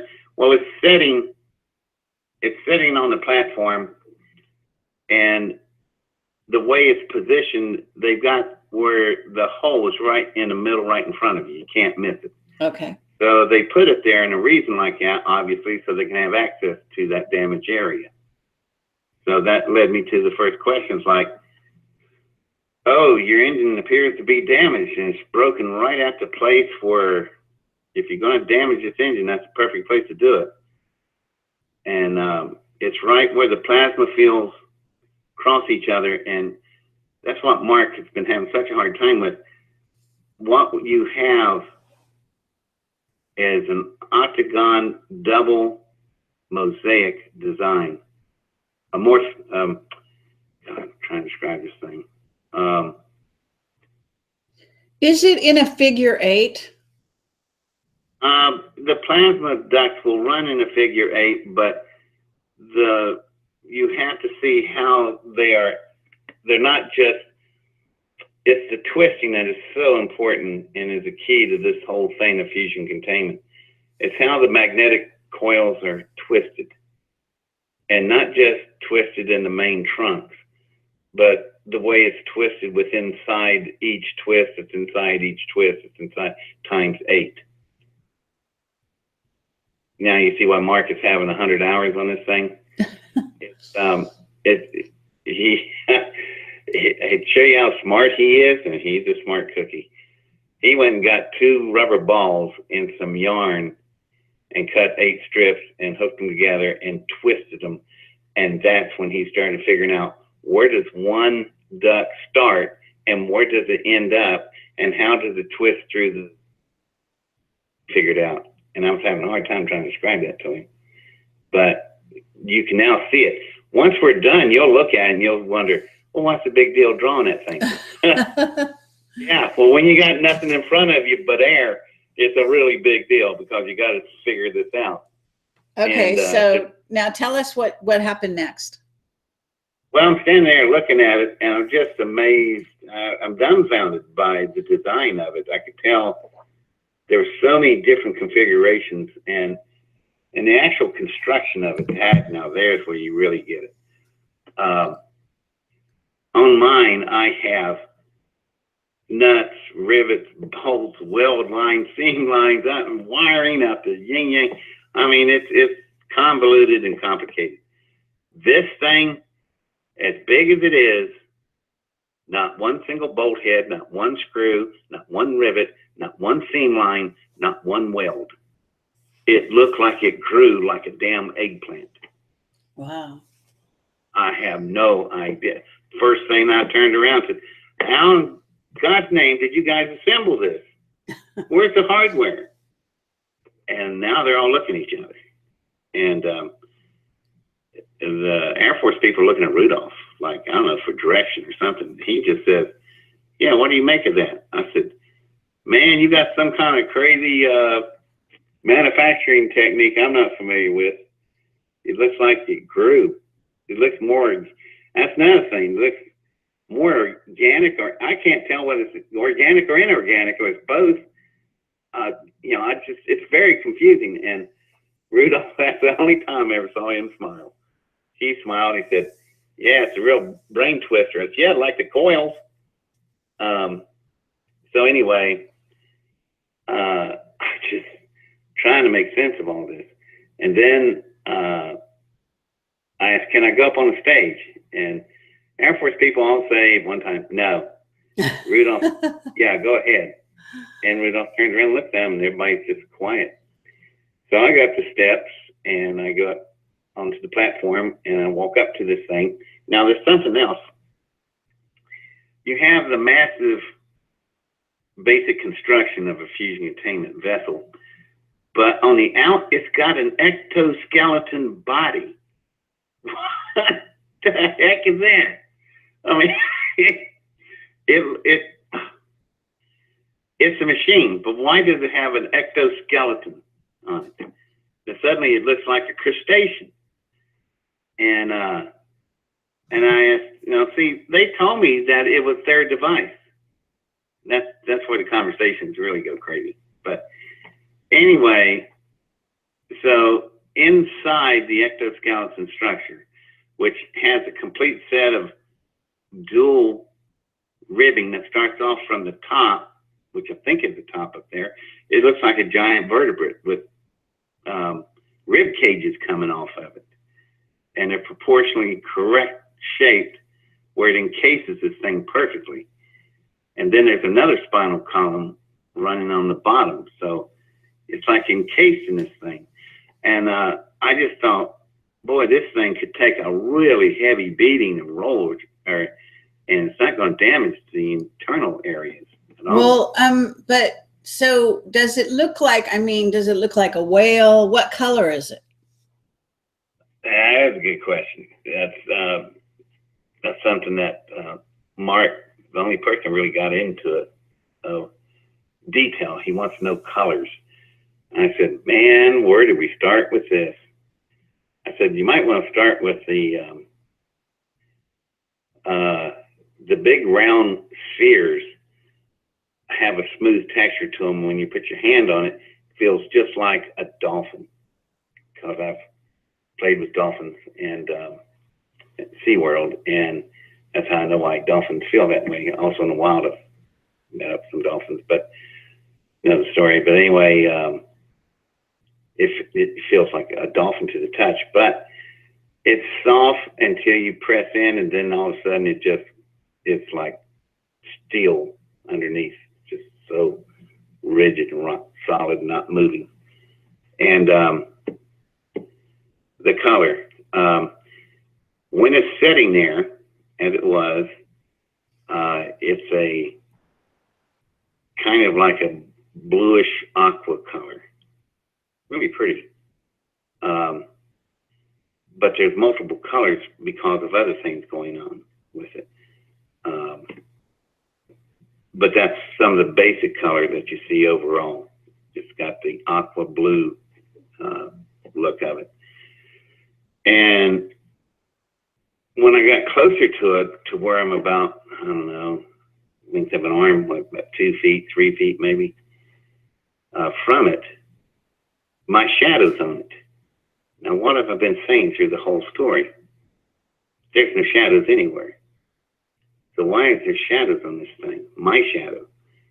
So I turn around and look up above me and I see maybe there's a light fixture shine. No light fixtures anywhere. And I'm going, man, what is this? So I stick out my arms where I'm making I look like a T. And I move my arms up and down, and guess what? My shadow's about a split second behind me in movement. So the shadow is slow. And I'm going, what is this thing doing? So I'm sitting there. So you're looking at this thing, you think it might be partially alive. Even at that time, you thought it might be alive. Does it have like a head? Does it have like a place where you're looking where you think it's got a head? No. Nope. It is following the true design of an electromagnetic fusion engine. No, there's no head, or it's not going to look like some kind of animal or something. It's not. Okay, so the reason you can see inside is because it has a hole in it. Yeah, the hole is big. It's and the way it's now that's a problem in itself. Anyway, there's a lot of detail here. If you want to hear it, the details. Well, I remember you told me that the hole in it. I'd like you to say how big it is, but you said it was that what made that hole was not a technology that we had. To your knowledge. No, there's no way. I don't know of anything. Well, first of all, the hole was probably about, I don't know, 5 feet in diameter, pretty big. But compared to the size of the vehicle, it's not that big a hole, but it's big enough where you can. At that time, I could have easily crawled down into it. It's really big enough to go through. But it's the exterior or interior of the walls of the hole. Now that is something to pay attention. If it's metal and you blow out something like that, or blow into it, or just damage it, the metal's going to be really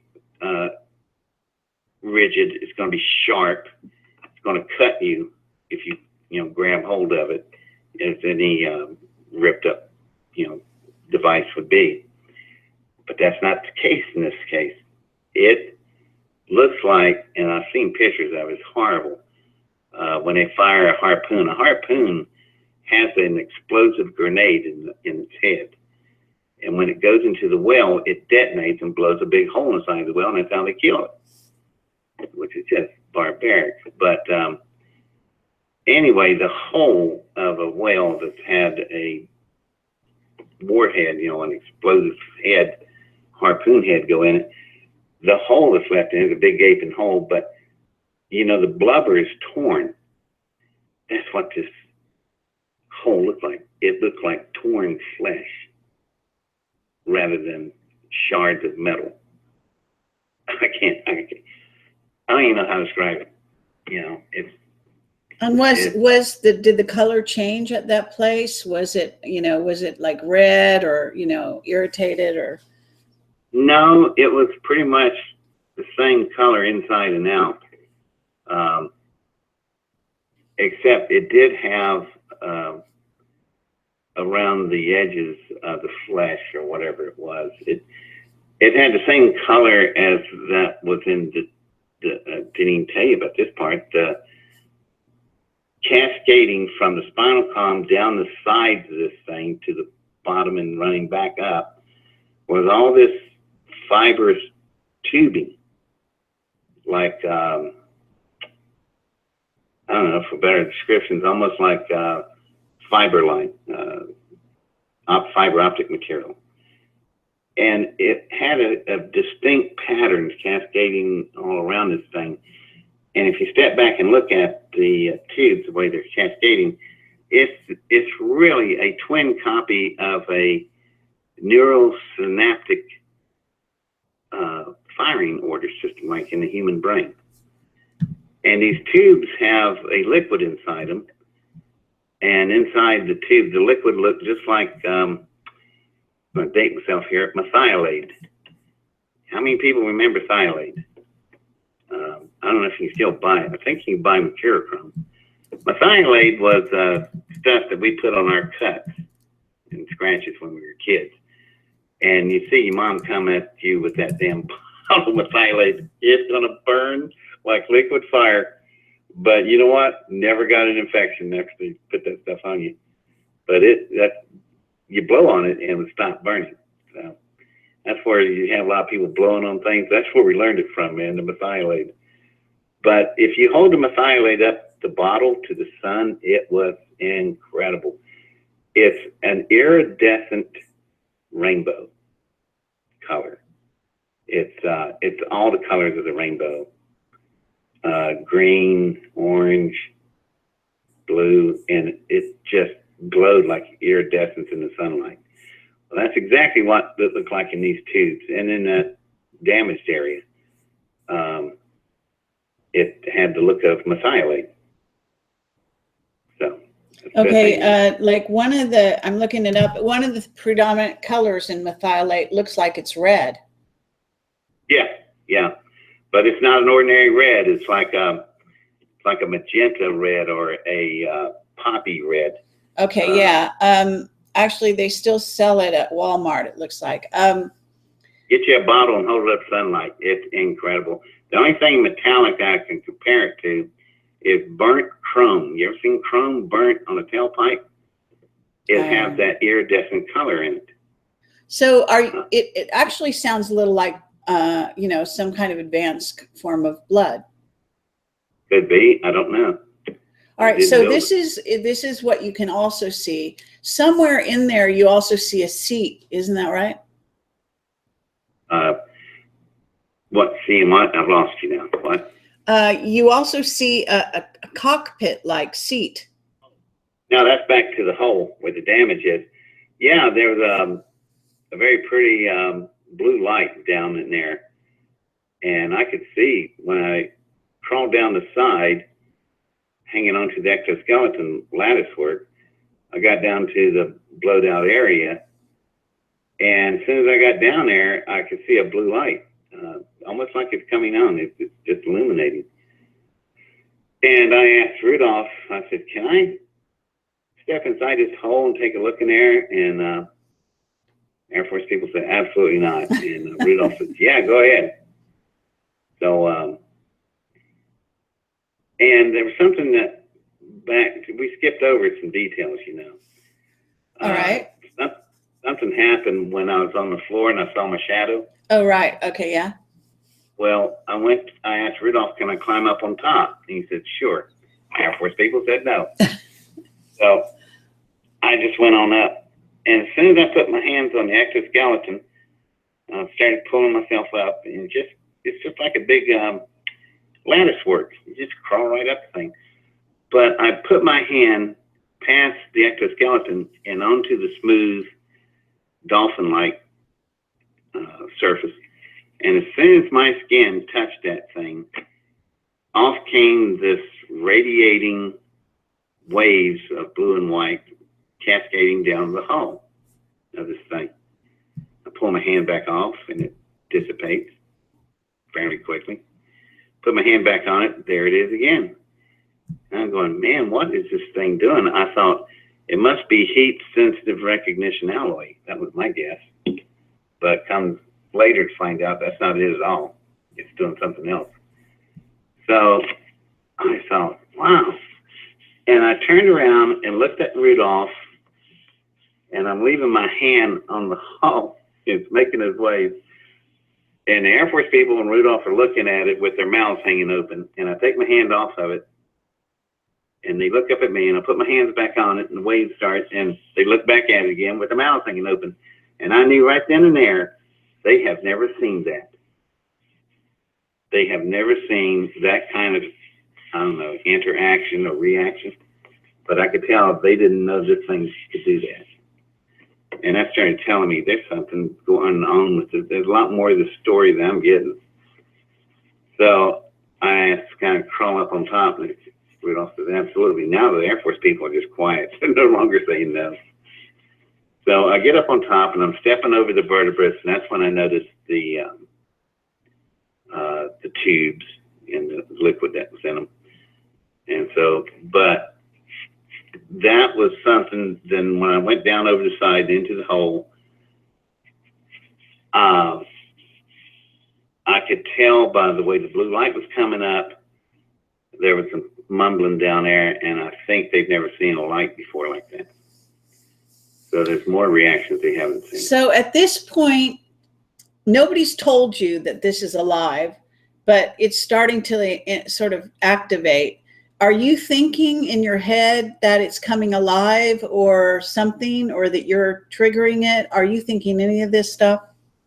Not at the time. I'm just more, see, I built one, so I'm not really relating my engine to something alive. It was just a whole bunch of metal parts and components put it together, and did get a very similar look. But no, I knew there's something up with this device. It's like it's reacting to certain stimuli when I touch it. So I thought it was some kind of radiation sensitive recognition alloy. But as I continued climbing all over this thing, I'm starting to pick up something else, that this thing may not be just a machine sitting here. It might be an ascension entity. It might be totally aware, knows what's going on. Were you ever, I mean, during this time or even later, once it really does seem to exhibit some kind of, awareness, because artificial intelligence, I don't think, was around during the 70s. So you might not have been thinking about artificial intelligence, but if you thought it was responding to you in essence, were you ever afraid? Now, that's an excellent question. You're only the second person ever asked me that. The first person asked me that was David Wilcox. Now, that's a great question. And a logical answer should be, hell yeah, I'm scared to death. Yeah. But I wasn't. I was scared of Rudolph and Air Force people. That's what I'm scared of. And I knew they were running some kind of agenda, and I don't know what, but I know I'm right in the mix of it. And I have no say about it. So that they scared me, but the device didn't. I just got more and more curious about it because of the way things were happening. And I don't know, no, to answer your question in a single word, no. Never was afraid of it. I was afraid of the humans. Okay, can you tell me, how tall were you and how much did you weigh then? Excellent, that's an excellent question. At that time, let's see, I was 5'10", and I weighed 175 pounds, 108, probably 180. Okay, and when you walked on it, did you feel there was a reaction? No, it was very firm. I was actually walking on the better part of the exoskeleton. It had plates up on top in between the vertebrates. So you felt like you're walking on a floor, a solid substance, no give, no sway, nothing. And this thing must have been really heavy because it felt no different than if you were walking on a concrete floor. It was just very solid. Okay, but how high were you when you were up on top? Would you say, how high were you? Were you at least 15 feet, 5 feet higher than a basketball goal? So the length of a person. So the Air Force and and everybody is just, they're looking up at you. Right, and I'm looking down at them, and that's important because later I get into a really intense argument with them, and that was a great place to be standing when you get into an argument like that, because you're elevated way above them, and plus it just felt, I don't know, I felt safer up on top of this thing than I did on the floor with them. Okay. And I don't know why they did, but it did. So you were then propelled to climb into it. Is that what happened? Yeah, I was curious what that was down in there because I could see outlines of stuff, and it's in the same blue light as the color of bug zappers that insects fly into and they get zapped. Uh-huh. There's a blue light inside that thing. The blue light is what's drawing the bugs in. Well, this light was the same color. Okay. I looked at it, I was climbing inside thinking, oh God, I hope I'm not attracted to this blue light and this is a bug zapper. I'm going to just be zipped and I won't be here anymore. But anyway. But you were thinking that, but you weren't afraid. No, all I was saying, hope this is not a bug zapper. You know, this I'm on. So anyway, I get in there, and then as your eyes adjust to the light, man, you can clearly see what the heck went on. There was a blast. Now, this thing is an engine where it snaps in place in an engine bay of some really large craft of some kind. So what happened, this thing was locked in its cradle of some big craft. Some kind of blast of some kind had to come through the wall of the craft and then hit this propulsion system right perfectly dead center of the, you know, when you have a figure 8 and where it's the smallest at the very center? Yeah. That area I refer to as the eye of the hurricane. And if you know how this engine plan is laid out, you'll see why that makes so much sense. But this thing was hit dead center in the eye of the hurricane. And that's really good because it's good and bad. It's really good, really bad. It's really bad because it will shut the engine down instantly. And I'm talking picosecond, a trillionth of a second. Because if it doesn't shut down that fast, you lose your containment fields, then the entire metal of this device is staring at temperatures in the plasma field of 50 million degrees centigrade. That's about 10,000 times hotter than the surface of the sun. So it would just be disintegrated. It just vaporize. But shutting down that fast would save it from damage from its own heat. And you got to remember, everything's moving at the speed of light inside this engine. You got to be aware of that. That's 186,756 miles. Okay, and how do you know that? Well, it's the way I built mine. It's operating on the principle of the speed of light, because you are in the process of colliding, speeding up particles and fuel pellets, in my case. You're speeding them up to the speed of light and you're crashing them into each other. So you're looking for fusion. All right. That's how to detonate your fusion containment.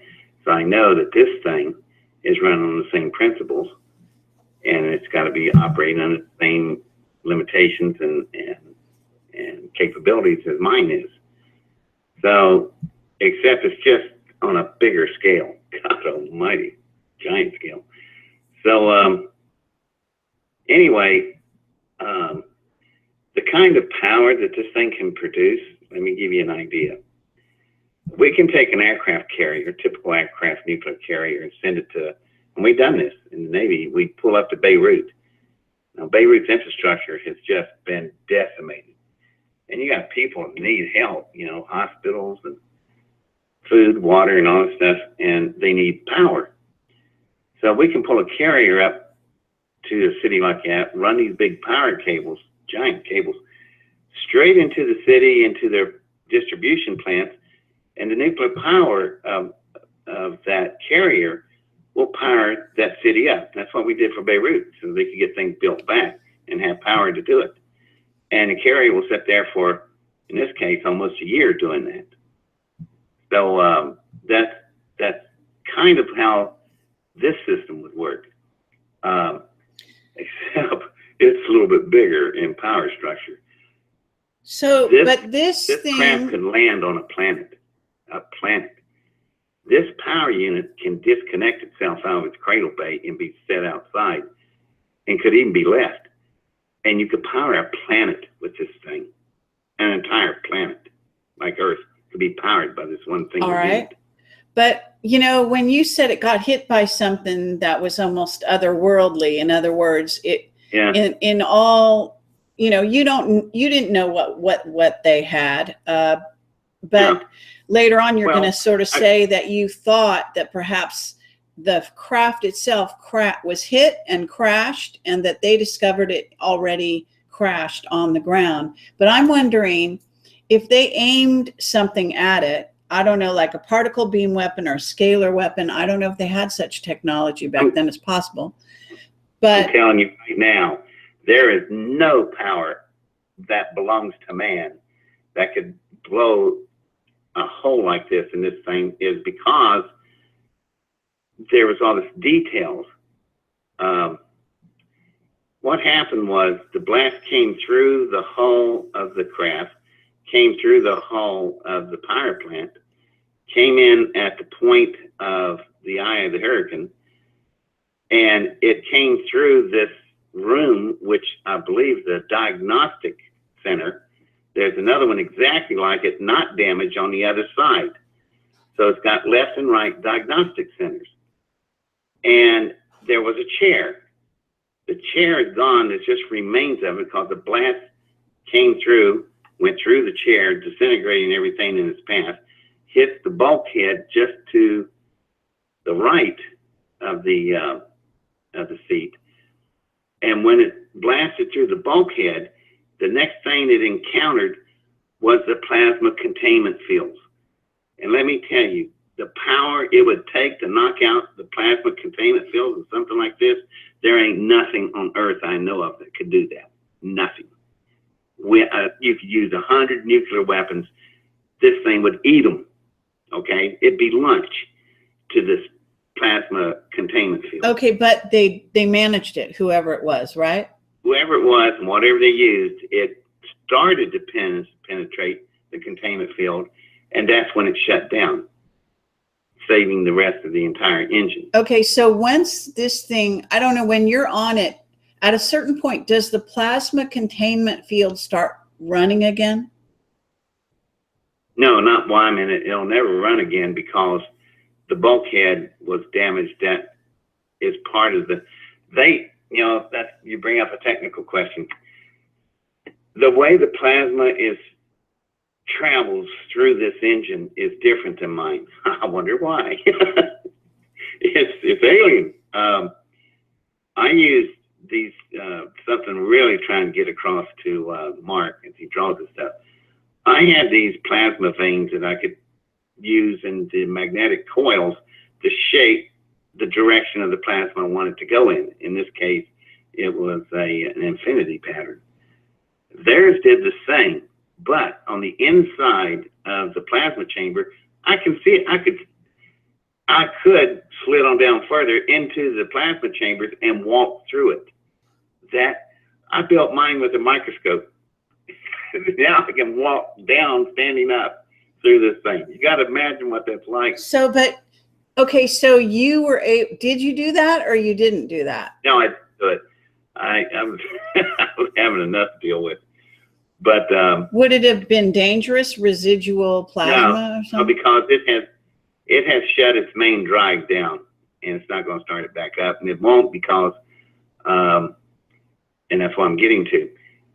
There were these stations of some kind that look like giant crystals.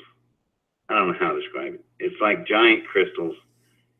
They were white and green, and they were directed in line of sight of each other. And I believe the plasma were controlled by these crystals, and that's how they controlled their plasma flow. I use magnetic fields to move mine. They're using some kind of crystal something. So would the plasma would not dissolve the crystal? No, because they're encased in their own electromagnetic field. They are the originating force of the magnetic field. That's what my point is. The one crystal section right by the diagnostic station was vaporized. So you can't ever turn the engine back on because you've got to replace that crystal section. Whoever built this thing, they would have to do that because Otherwise, they're not going to have continuity. And you got to have continuity in the fields, or you're not going to have an engine. And that's where everybody's stuck today.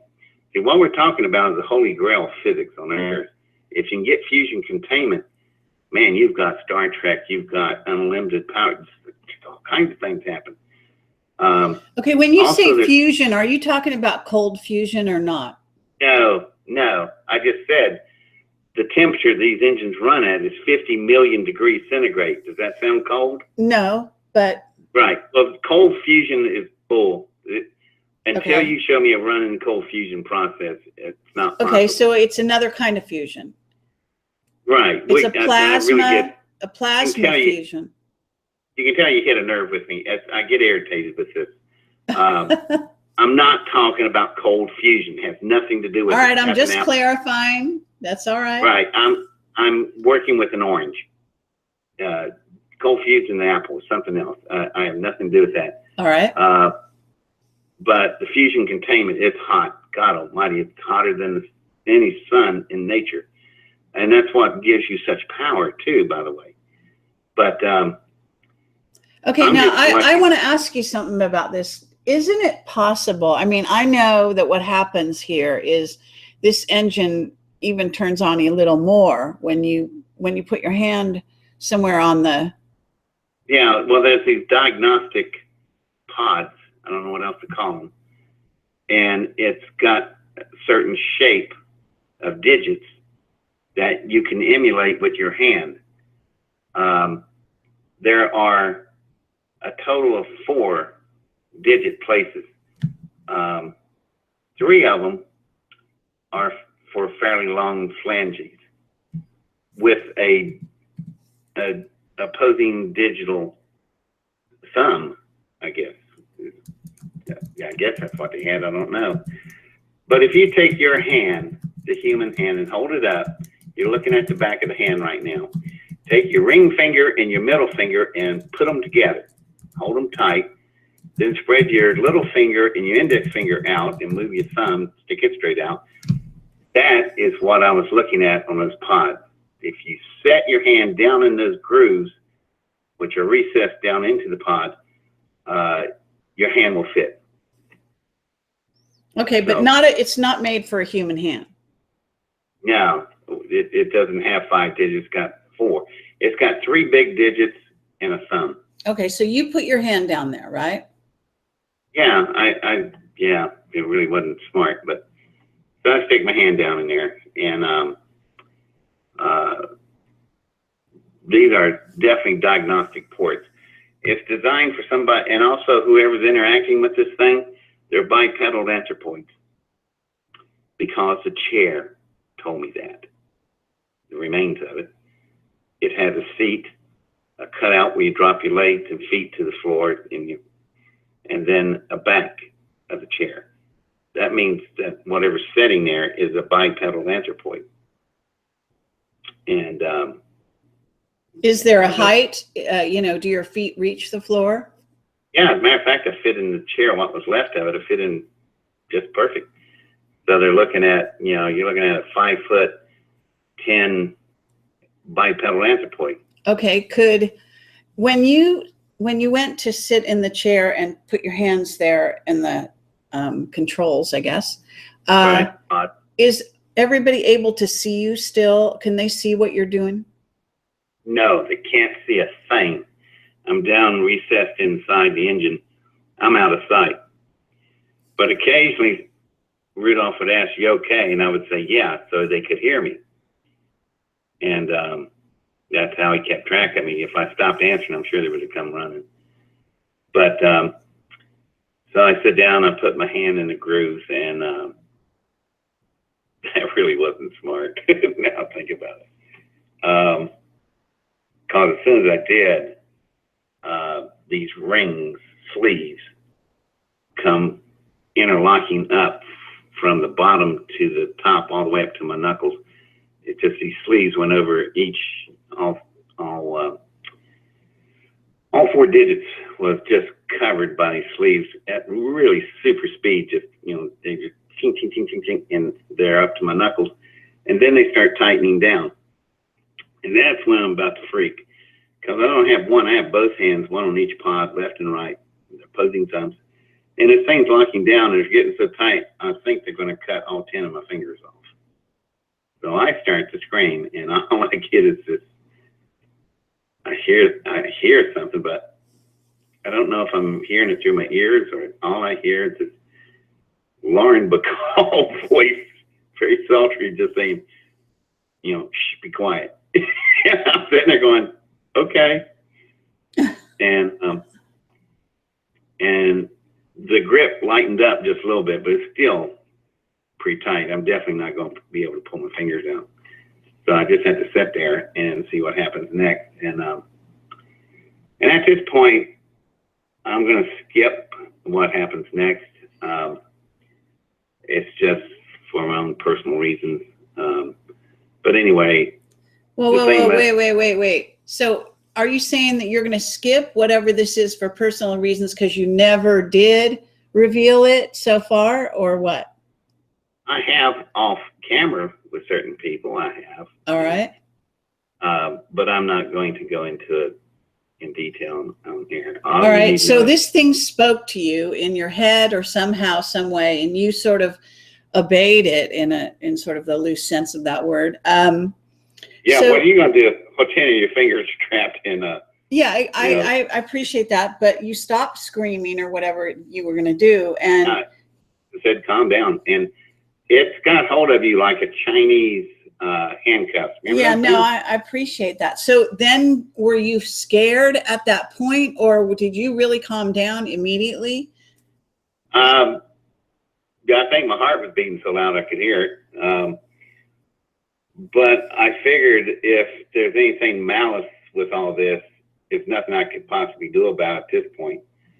But I didn't think I've been through all of this, got to this point, and it's going to be malice. I never felt malice of any time at any point, except for the people outside. Right. They always worried me. So, so you're in this thing, you've got your hands in, and then what happens? Well, there's some interaction that goes on, and the pods release my hands. Now I crawl out, and there's an entirely different attitude with me about things. Because I get up on top, I crawl out of the hole, get up on top of the exoskeleton plate. Okay, but I have to stop you again. Did you think it was alive at this point? Didn't think, I know. Okay. Yeah, this thing is, it's an ascension entity, and it's as aware as me and you, and it knows exactly what's going on, and it's running its own agenda, which I happen to be totally okay with. And it absolutely dislikes the people down on the floor, every single one of them. It knows them all personally. Oh. And so you were, is it because you know this because it was telepathically communicating with you this information, or do you think that suddenly you were in sort of a symbiotic, entrainment with it, where you were kind of almost part of it? Well, let's say I can describe some things in better detail than I could before. For instance, the power plant and the spacecraft and the crew, all three of them are separate ascension entities, all three. But they all three will connect to each other when they're in operation in a symbiotic system, which is the greatest way imaginable to travel through space, is in a symbiotic relationship. So your power plant, your craft, and the crew all know each other, all know what's going on. And if you're ever in a battle situation, if you've ever been in the Navy like I have for 11 years, we have, in our situation, we have something called damage control. And damage control reacts as if the ship is alive, and the people who are damage control, they're acting as if they are the ship, and they tell the captain what's damaged, how bad, how quickly can we get underway, how fast can you repair this. So, but yet it's actually everybody's separate entities. But now let's redefine that, where the ship and the power plant and the crew are all symbiotic, and they get hit by something. You don't even have to ask for damage control. You already know where you're hit, how bad you hit, where the enemy is, where the location, all instantaneously. You can retaliate back at them without even having to ask. Damage control, give me a report. Fire controls, lock on, get target acquisition. Okay, proprietary fire. None of that crap goes on. It's all instantaneous. Okay, so suddenly those men on the floor were the enemy. Is that correct? As far as that thing was concerned, yeah. They did not like that crowd at all. And there was an impression. They had a name for him.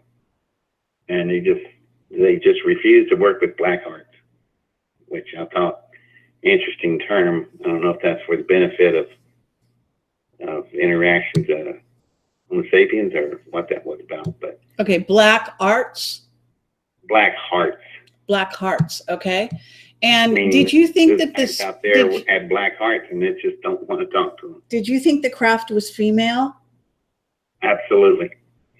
And I don't know how a gender base would work in a situation like that, because if you have a gender base, you open a can of worms to a lot of thoughts, because that means there's male, female species. That means there's population. That means they have some kind of way of reproduction. I mean, just all kinds of things. And it's just, I don't know. I'm left more with more questions than I get. Okay, so but at that moment, also this craft or being was able to calm you down. You were calm?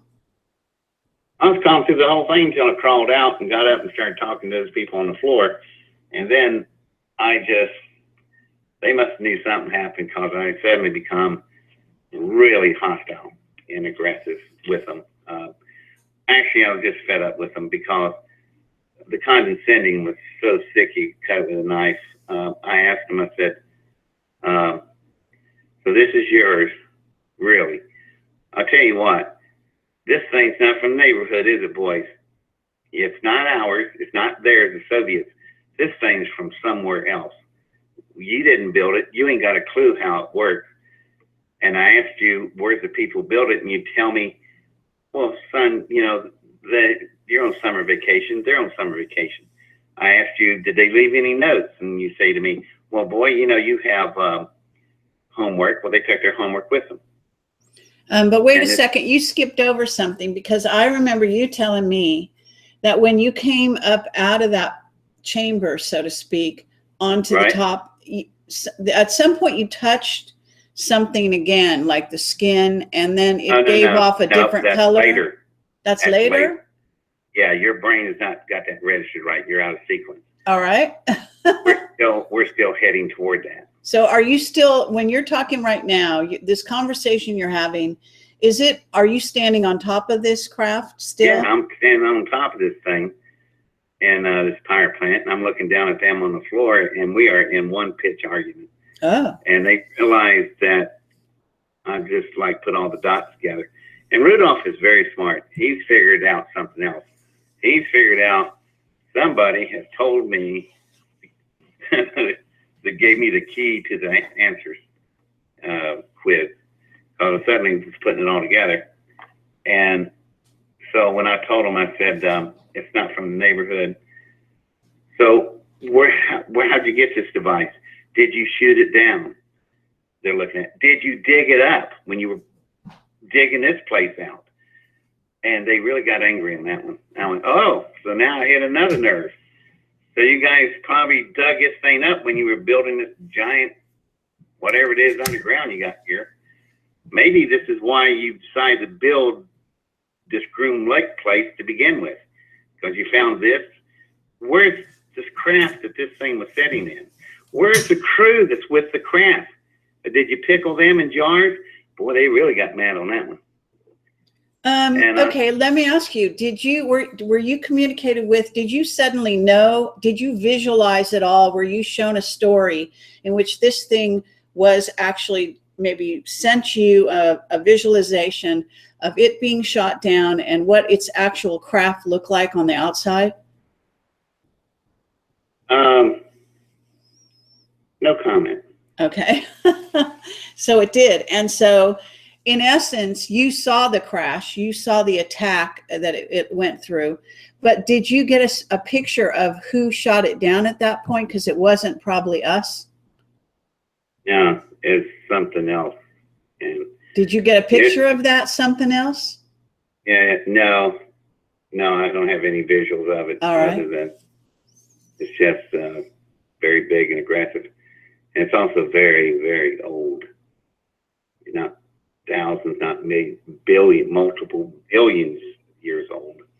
The thing that shot it down. And the thing that got shot down is old. Okay, all right. So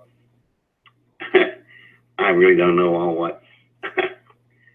It's hard to make sense of everything, and floods in, and you got to remember, you're probably dealing with an intellect where I'm probably a beetle trying to understand a nuclear power plant.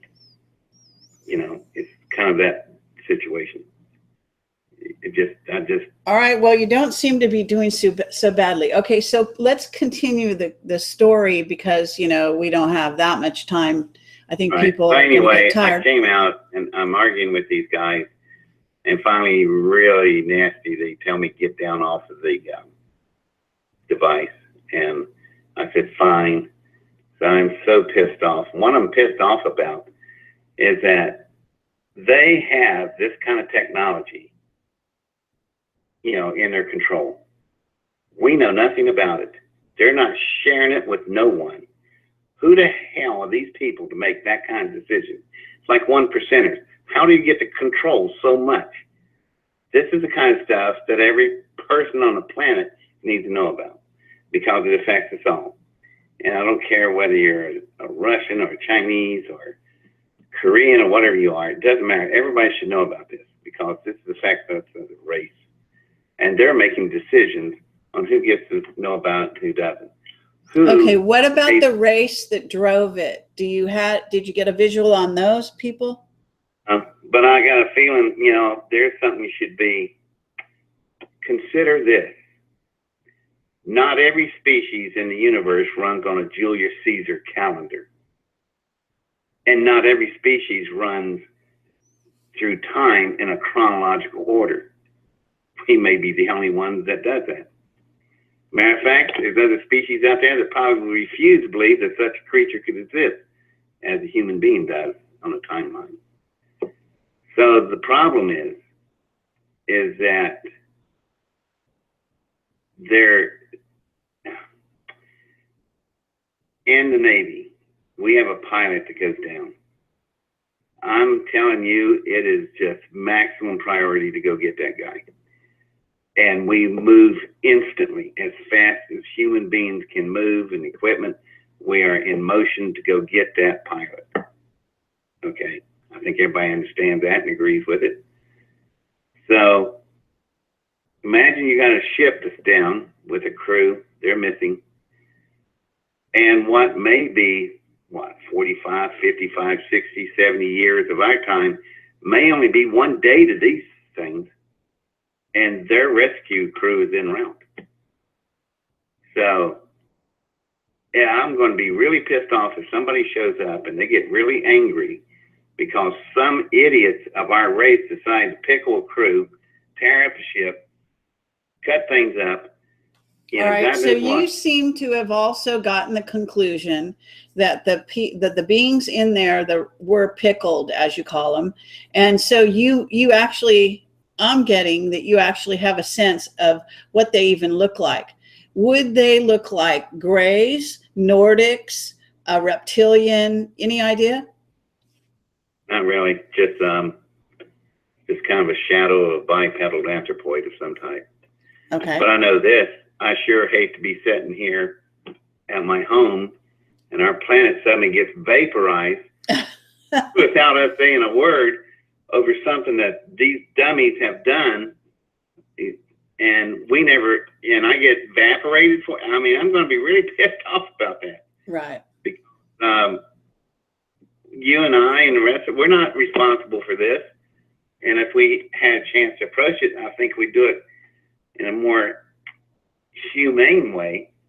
than the way they're carrying on. All right. Well, but on the other hand, at least based on what you're saying, it wasn't us that shot it down either, right? Oh, I hope that intelligence is big enough to figure out that the rest of us had nothing to do with it. We don't even know what's going on. Well, I mean, but our military didn't shoot it down either, if I understand what you're saying. But the fact that they're keeping something like that contained, that's not good. That's not speaking well of us as a race for those individuals. And they don't know if they speak for all of us. I mean, it's a dangerous situation. Okay, so you had all this consciousness when you were coming down, and it made you angry. And on top of it, yeah, let me tell you what happened. I'm on top of it. I'm coming down, and that's where a lot of dots suddenly come together. I'm coming down. I'm at the other sphere now. It's a twin sphere. I'm at the other sphere when my hand hits the smooth surface. It's no longer the blue-white cascading waves going down the hull. It now looks like red, orange flames. And I take my hand away and I'm looking at it and put it back on. And I'm going, what is this? So as I am trying to figure out what's going on with this thing, the orange, red flames give way till back to the soothing blue, white waves. I jerk my hand back and then I realize this thing is alive. It's a sentient, and it's not heat sensitive recognition alloy picking up on radiation. This thing is picking up on my feelings, and I am totally pissed off, and it could read it and it was showing it. Then as I calmed down, it also reflected it. So what it's doing, it's reading me like a meter. It knows how I'm feeling and reacting, and that opens up a tremendous amount of possibilities of this thing doing so many other things. So it's just, I mean, you're now looking at something that's not just a machine. It's organic, it's inorganic, it's both. It's sentient, it's symbiotic. It's used to interfacing with other organisms of different backgrounds. I mean, my God, what a piece of technology. And these dummies just stand there. So does this have, does this mean that at this point you must know that you're not going to be able to stay there? You're in theory, maybe you know that you're not going to be able to stay in contact with this machine. Is there a sense of, maybe anger mixed in with the idea that you're going to be having to leave it? Yeah, well, it's, I think the biggest joke is going to be on those guys back at Area 51 when they figure out everything. But I have other fish to fry at this moment because I'm now thrown into the golf cart and we're leaving the area, and the curtain comes back down. I know, but before that happened, didn't the machine shut down? No comment. Okay, because you told me off the record that you don't think it would ever power up again after you left that machine. That was kind of what you at least communicated. It can't. It can't for a very simple reason. But to answer your question, it cannot do. It can never power up ever again where it's setting, and that's actually a very good thing. And they thought they got away with something, and they really didn't. They lost everything. But when we were on our way back up to the surface, that's when my problems were just about to go complex as it could, because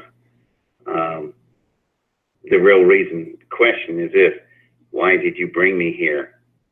Well, might be because we wanted to show you this electromagnetic fusion containment engine. And second reason, it's damaged. You might be able to tell us how it works. And thirdly, you built one almost just like it, and it's up on the desert floor, and that one works. And that's where the problem is. because as I'm riding back up the surface, I can hear them talking up in front of me, and air carries sound. So they're whispering, but the whispers are coming right back to me sitting at the back seat of the cart, and I'm listening to them. And they said, if we don't get him to help us figure out how this engine goes, we're never going to get first strike. And I'm sitting there going, what, are they playing baseball? I never heard that term. What is first strike? It's 1971. No one's ever heard that term before. So I'm sitting there and I'm thinking, first strike, what's he going to strike? And then I realized, and then I just got this impression. And you remember LeMay designed the Valkyrie, the Right. XB-70? Yeah. The XB-70 travels at 85,000 feet at 2,000 miles an hour. Makes the B-52 look like an old wheelbarrow. And what you do, you put inside the cargo nuclear bay of the Valkyrie, you put in Piston with its incredible speed. So you're coming in at 2,000 miles an hour, you go through fail-safe where you are entering the Soviet airspace, and then you drop Piston out, and Piston cuts across the sky into their silos so fast that they'll see a streak on their radar, and they'll ask, what's that? By the time they get what's, there's a flash and they're gone. So all of a sudden, it all makes sense why the Valkyrie was built, why LeMay got this thing involved, got me involved, and they're looking for a first strike counter weapon for a thermonuclear war. The only way you can win MAD, which is what we live under even today, called mutual assured destruction, is to win it by first strike, striking so fast the enemy has no time to retaliate, and you win. Well, I asked LeMay about all this, and I said, what about the submarines, the Soviet subs? Oh, we'll estimate we'll lose about 30%, but we find that acceptable. And I'm going, not if you're in the 30%, you won't. This is just madness, every bit of it. So anyway, that's the problem I had. So now we're on our way back up the surface. I've done figured this out and what they're wanting, and I'm not going to help them. And the problem I'm faced with is, how do you blow up your rocket at a top secret Air Force base and all you got is just yourself? So how do you do that? It's a bit of a problem, don't you think? So we get back up to surface, and I got to figure out something. I cannot let them have my rocket in its engine, because they will figure out the fusion containment drive in fairly quick order. So I'm sitting there. Actually, I'm sitting in a golf cart, and Rudolph is out talking to the Air Force people and some other guys in black suits. And I thought, I've got to get out to Piston as fast as I can. So I look over at the hangar door, and I go, oh man, there's just what I need. So I go over to the hangar door and slide down and sit on the lip of the hangar door right next to the big hub wheel. I reach inside the hub wheel and grab a big glob of graphite grease. So I start yelling and screaming. I knew this would irritate Rudolph. I want to see my rocket before you take it and all this stuff. And he thought, just get him out of here. So he puts the two guards, me, in the golf cart, and off we go. So we get out to the desert area where it landed, and its parachutes were there, and it really looked good. It was such a pretty thing. So I opened up the doors, and I told the guards, stand back, the thing might be leaking. Now they're more than ready to comply, because they don't know anything. So I take the graphite grease and slide it into the induction chambers and start up the cyclotron. Ask anybody what happens when deuterium and graphite run into each other in the cyclotron status. It's going to be one violent reaction, kind of like nitro and glycerin. So anyway. But how did you get that grease into did you put it in your pocket? I mean, was it all over your hands? How did you manage that? It's just a glob that's in the center of my palm, and you just close your hand lightly. Nobody sees So it. it's not very big. No, I don't need, my God, just need a speck. Oh. I don't need much, but more than enough. And anyway, I closed the doors and set the ignition process to 90 seconds.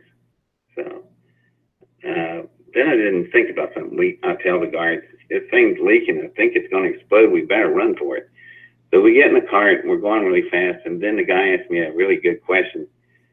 He said, what is the safe distance? Well, I hadn't thought about it. If it goes nuclear, oh God, I told him Chicago.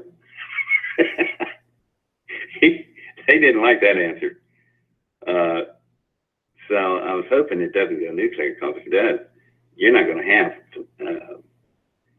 have Green Lake, not as you know it. It's going to be gone. So fortunately, it didn't go. It just went conventional. Boy, it really blew Piffling up into millions of pieces. I think the biggest thing they ever found was about the size of my thumb. So that was the end of that. And that's why the name of my story in the book, people wonder, when are you ever going to put your book? I've had a book inside the computer, the 400-page book, and it's called America's Fall from Space. Because on June 20th, 1971, America fell from the space it could have been. You basically lost Star Trek. So okay, but so you, at this point, what you've done in your mind is you have sort of saved the human race from destroying itself by a first strike using your technology, right? No, that sounds very highfalutin and noble and everything, and me wonderful, me great. No, not really. Maybe you can see it. I never saw it that way. I just saw it as I just had to prevent from something I built. I was trying to build a power plant for you, and then along the road, I got detoured and derailed into something perverted where you want to build a weapon system, and that was never in my thought. I never thought about building a weapon system with it.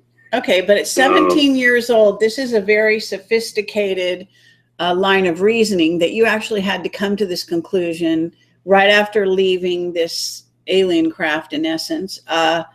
And do you think that the craft itself had a role, maybe in a sense, were you in communication with it in such a way that it planted that thought for you to do that to your own rocket? Or do you think that it was only your idea?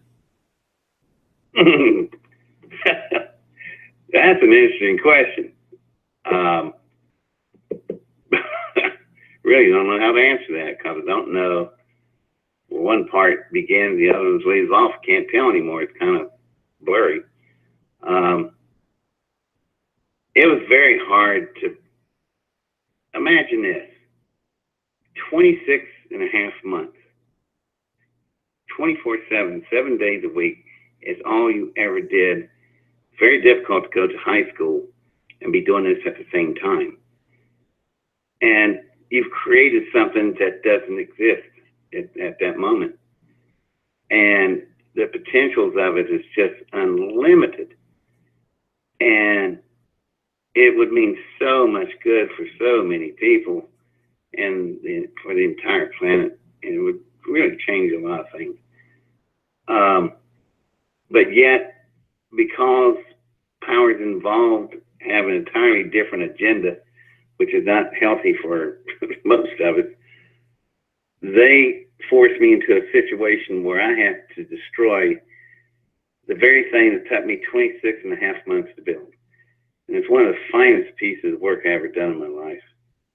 And I'm going to have to just disintegrate it.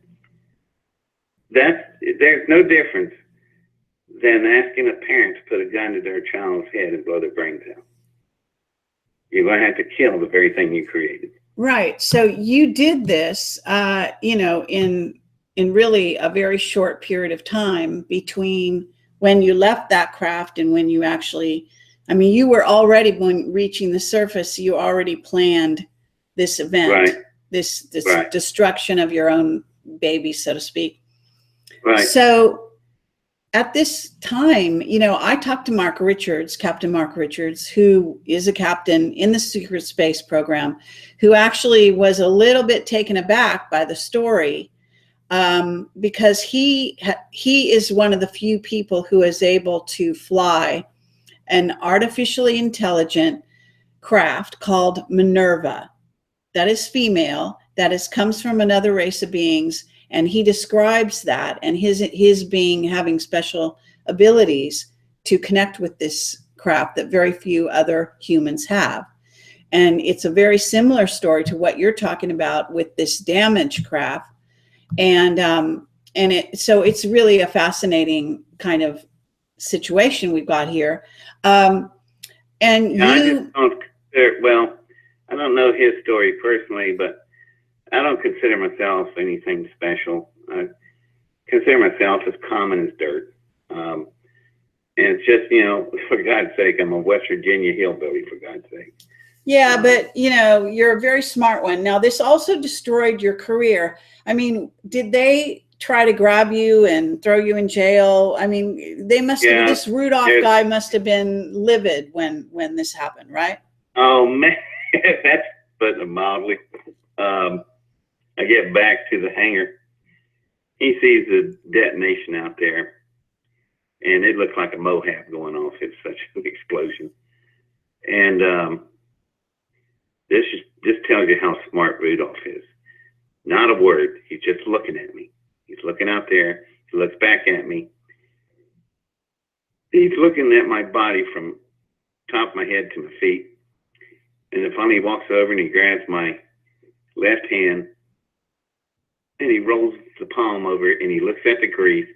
He turns and looks at the hangar door hub, looks back at me, looks back out the pistol, then looks me right in the eye and says, "Very clever, very clever." He said, "That's going to cost you the rest of your life." And then he told me how he has a cadaver there that the 17-year-old, they're changing the dental records match. They're going to burn the body, send it back to White Sands, who will send it to my parents and say I died in an explosion at a mishap at White Sands, and I will be there for the rest of my entire life.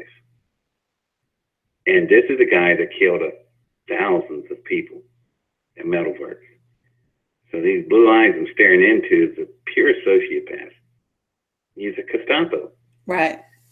And I'm sitting there going, oh, God, I am in such trouble. But, well, I had some colorful metaphors for him. He hits me so hard that my lower teeth come through my lower lip. And I hit the ground, and I'm spitting blood everywhere. And I have this interesting scar on my lip from on the inside. But anyway, I hear all these guns cocking, and I'm thinking, oh, great, everybody wants to shoot me dead probably. So I look up, and guess where all the gun barrels are pointing? At Rudolph. Think about it. This is a German Gestapo. These are U.S. Air Force personnel. They themselves, if they're old enough, or their fathers, fought this guy. Now, this guy just smacked the living daylights out of a teenager from Ohio. How do you think these Air Force people are feeling at this moment? And I'm looking up and I'm spitting blood, and I tell Rudolph, you know what? I don't think World War II is over with, is it, guys? They went, no, it's not. So Rudolph had a real problem at that moment. And I thought, how interesting that this is developing the way it is. Anyway, I get drug off to a room by the black suits, and they lock me in this room, and I sit there and wait. Seemed like I was there forever, but I probably wasn't there for maybe 8 hours. And it's just a room with one door and a light bulb hanging from a wire. And I'm really seriously thinking about how can I kill myself, because the plans are burned up back home. I just blew up Pittsburgh. If I do myself in, they've got absolutely no way of reconstructing nothing. So I got them. So I got to figure out how to take myself out. And then things started changing. There's a big ruckus in the hallway. Door flies open. and I can tell by the frame, the square built frame, and this big stogie going back and forth in the mouth. That is General Curtis LeMay standing there, and he's got this full colonel that was in the golf cart by his tie, and he's banging him from wall to wall. And I don't know if you know this or not, but the way things are structured with the Air Force, Ellis and Area 51 come under the jurisdiction of SAC, Strategic Air Command. And who was the head of SAC? LeMay. Who put these commanding officers at these bases? LeMay. So that's why he's up there. He had flew. What happened was, I didn't tell you, while all this was going on, Blue Beret Colonel Williams escapes. He gets to a radio and calls LeMay and tells him, Rudolph took me somewhere, and tells him where. So LeMay gets in his private jet, a Saberliner. It's like a Lear, bigger than a Lear. And he flies straight into Area 51 to pick me up. That's how I get out of there. So he puts me. Okay, now I want, that's great. But I want to ask you something, which I don't know if you've ever thought about this.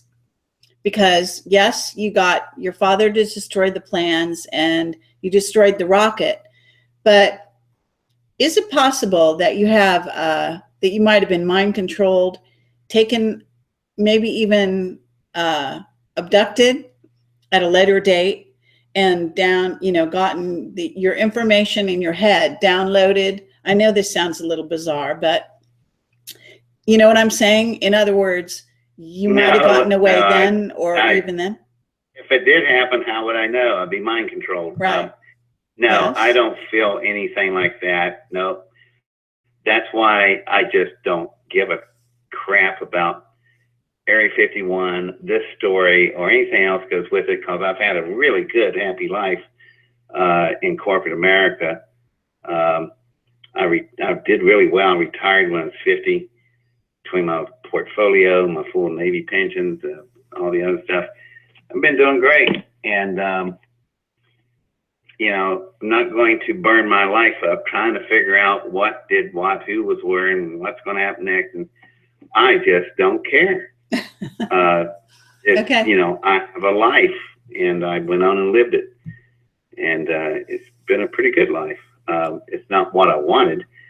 What I wanted was not to get abducted, which comes right after this part of the story. The next time I get abducted, Oh, right. You were put into the what? The Army? No. They first, LeMay flew me back to Wright-Patterson. Then he had his car and driver take me back to Mount Vernon, where I lived, and I was delivered back home. And he told me that he's going to burn the paper trail as best he can, mainly because he's trying to cover his own butt. That's what it is. Because all this was illegal, and it was about to have a whistle blown on him by Congressman John Ashbrook, who was very much last of the Boy Scouts. And he said it was illegal what they're doing with a teenager, a minor, running through all these operations and brain draining and all that stuff. So he got mad, and he was going to turn them all in and have a Senate hearing committee, congressional hearing. And that's when Rudolph started doing his thing, and cut off. But what I wanted was I went back to high school. I'm a rising senior. That story I just told you is how I spent my summer vacation of my junior year in high school. So anyway, and sure enough, we were asked, what did you do for the summer? And they want to know what happened with me and the English teacher, and I just wrote, I worked at Pizza Hut. I mean, it's just absurd, insane thing. Okay, but anyway, but at a certain point, they basically got you again, right? yeah, what happened was LeMay said, he warned me, he said, you're going to go back to high school, you're going to graduate, but I'll tell you, they are not through with you. I will try to do what I can to help you, but you are one thing that you can do, don't ever agree to build another rocket of any kind and do not work on fusion containment for most of your life. And I said, okay, I can see that. So I'm in graduation now. It's June 4th, 1972. I'm in the front of the high school with all my fellow friends, classmates, shaking hands with the parents as they go by. I've got a scholarship. I have a scholarship to anywhere I want to go, anywhere.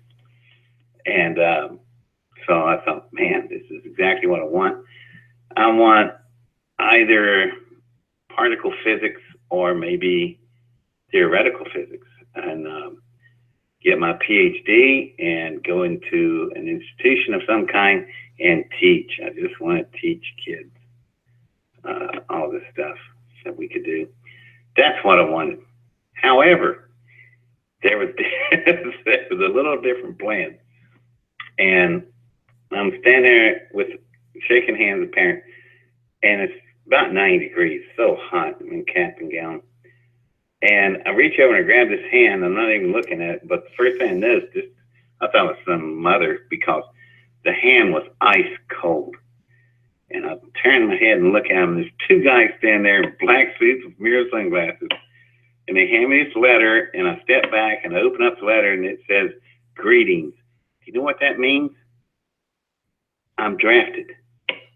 I am drafted right on the spot. It's 1972, drafted and shut down in 1975. So they grab me, still in my cap and gown. We go flying across the parking lot. And what's interesting is that on this biography, we have my classmates that this producer found. She found my classmates. And they're all old adults now. We all are. But they'll tell you, yeah, we wonder what happened. You just disappeared in that station wagon, you're gone. And your parents were screaming and crying, and somebody yelled legal conscription. And I went, that's exactly right. What that means is that you are legally kidnapped. There's not a thing you can say about it because the draft is on. I'm a 1A, and my draft number was, I think, 16. So they had me. So off we went, and we drive for about an hour and a half to Port Columbus. We go down to the military air transport section of the airport. You see them at all airports where you see the military planes, that's MAC. So we get out, and there's a jet waiting for me, a little private jet. So starting to get it head toward jet, and out of the hangar comes a truck, and all these Air Force people come piling out, and they've all got M16s, and everybody's cocking their guns. The black suits pull out their MPK5s. Everybody's cocking guns, pointing at each other, and there's going to be one gun battle that you're not going to believe. And I thought, God almighty, I don't believe this. So the Air Force people are claiming me.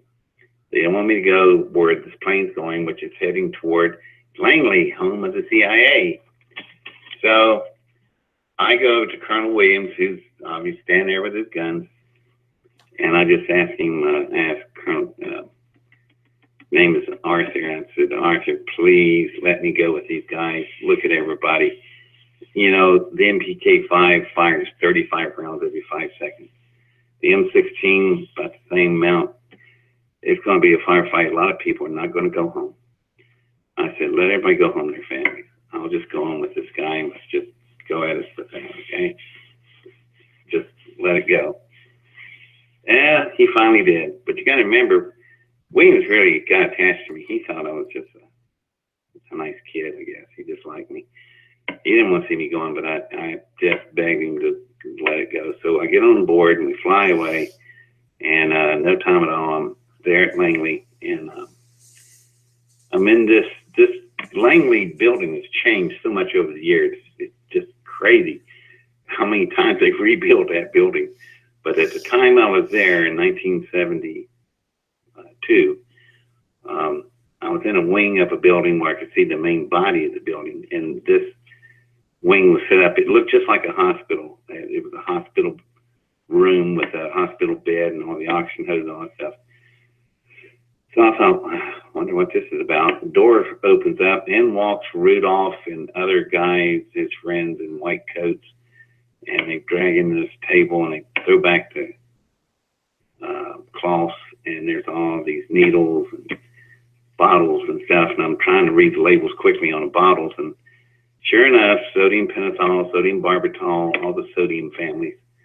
And I thought, God, he's going to try to rip my brain apart. So I tried to fight him. There's too many of them, and you're stripped naked. I know how a woman feels when examination, they put you on a cold stainless steel table. Just awful. And you're strapped down, can't do anything. And then on my left hand, I'll never forget to have a really good-sized vein on my left hand. That needle went in, and it felt like liquid fire coming up my arm. And when it got to my neck, to the carotid artery, that's the last thing I remember. And oh, so they actually did exactly what I said. Yeah, they did. And anyway, I remember coming around, I don't know, a day or day and a half later, I didn't even open my eyes, and I could hear them talking, and there was arguments going on between Rudolph and the other people. And he said, he's been under almost 2 days. You're not supposed to put a person under sodium barbital, pentothal, any of that stuff for more than 30 minutes. I've been under 2 days. And they apparently still hadn't got what they wanted. And Rudolph, they said, he's going to be a vegetable. And he said, I don't care. You know, pump it again. And they did, and I went out. So another day goes by, I wake up, and I'm a mess on that table. And I remember a big argument out in the hallway, people yelling stuff, and some guy came in and said, well, you're going to go to the Army. We're going to send you to Vietnam. I thought, oh, they're going to just kill me. Good. I'm all for that. So, and then he said, would you work on rockets? I said, never. So, big argument out in the hallway. Guy comes back, and he says, how do you feel about jet engines? I went, those are defensive. I could work on that. So he goes back out, more arguments, comes back in and says, you're going to the United States Navy. And I was with the Navy for 11 years. Oh, right. All right. Yep. So anyway, that, yeah, and there's more story. It was Navy that got Rudolph out. They removed Rudolph out of my life after they found I was really handy in the Navy. So the second time they grabbed me didn't cost me 1 day. It cost me 11 years.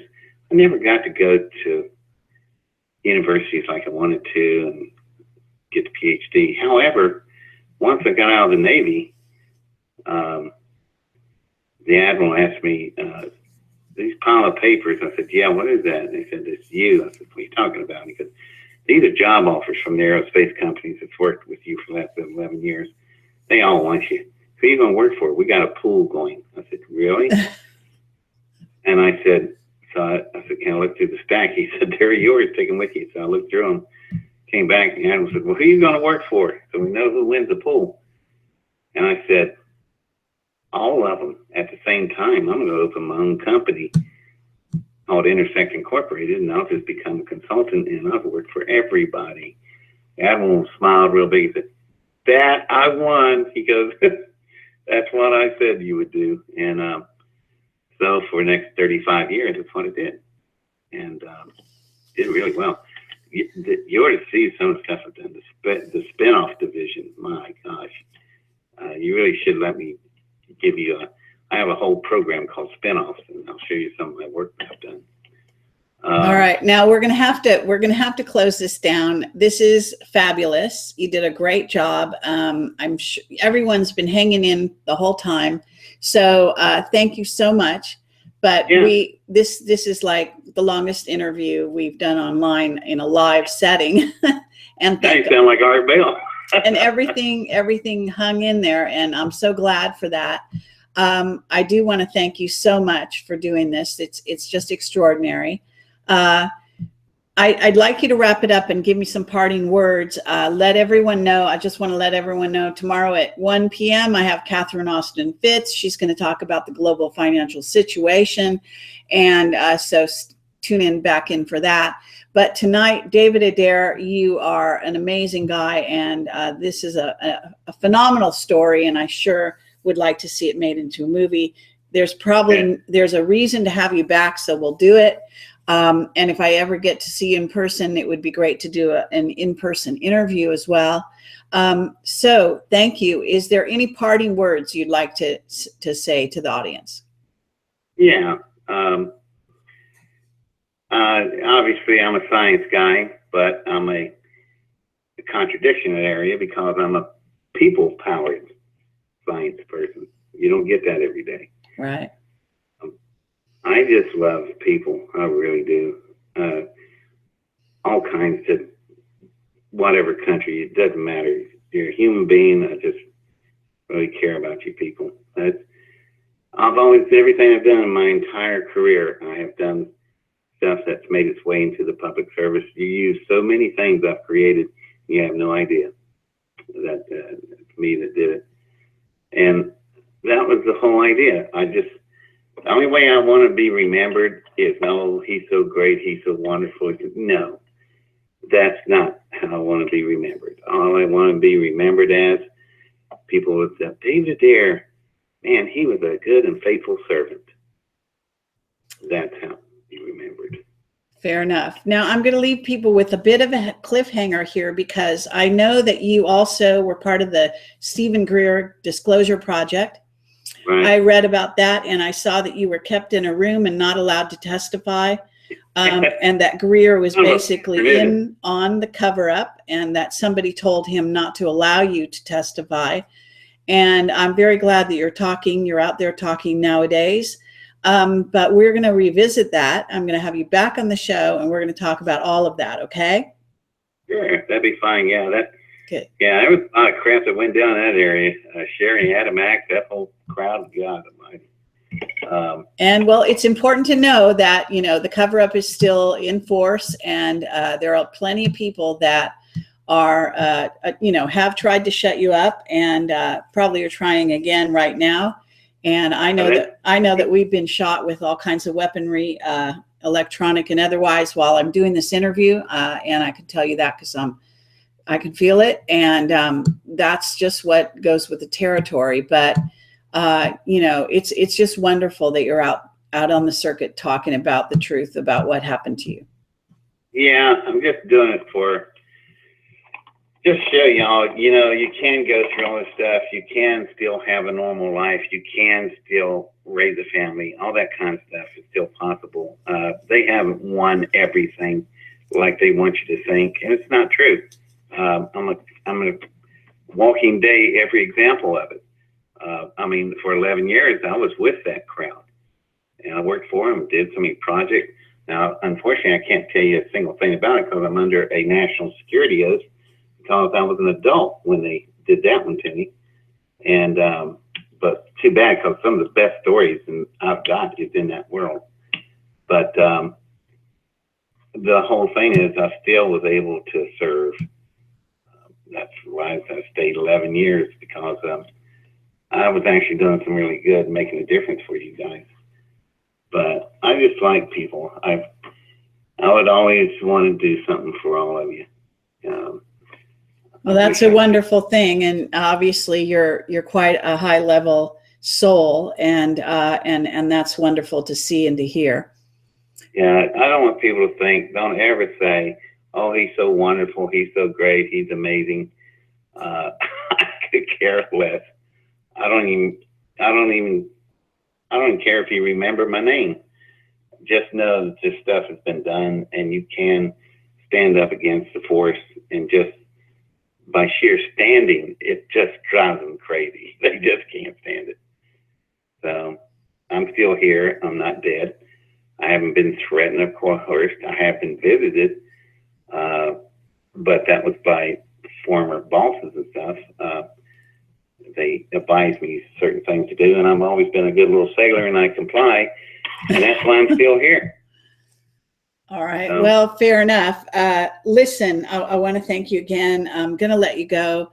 I do want to have you back on the show. It's been fabulous, and I think everyone will agree. So everyone, thanks for listening. And I want to say good night to everyone. Good night, David. And thank you again for coming on the show. I don't know what other people think, but I think very highly of you. Well, I appreciate that. And I just hope y'all feel a little bit better about things. It's not all that gloom and doom out there, y'all. Just don't let them overwhelm you. It's just, I lived a happy, normal life despite all the stuff that went on with me. And I had a terrific wife who died 14 months ago. But I had 20 fabulous years with her. And since she's not here is why I'm talking to y'all again, because otherwise I would have stayed right next to her and not moved anywhere. All right. Okay. Thank you so much. And take care. Be safe. Okay. And we'll be back in touch with you. Okay. Okay. Appreciate it. Take care. Good night. Bye-bye. Quite an extraordinary man, no doubt about it. So we will have him back to get some more of his story in the near future. And thanks for listening and for supporting Camelot. And please do tune in to see Catherine Austin Fitz tomorrow at 1 p.m. Pacific time. And of course, that will go on my YouTube channel as well. So take care and have a great night. Good night. Bye.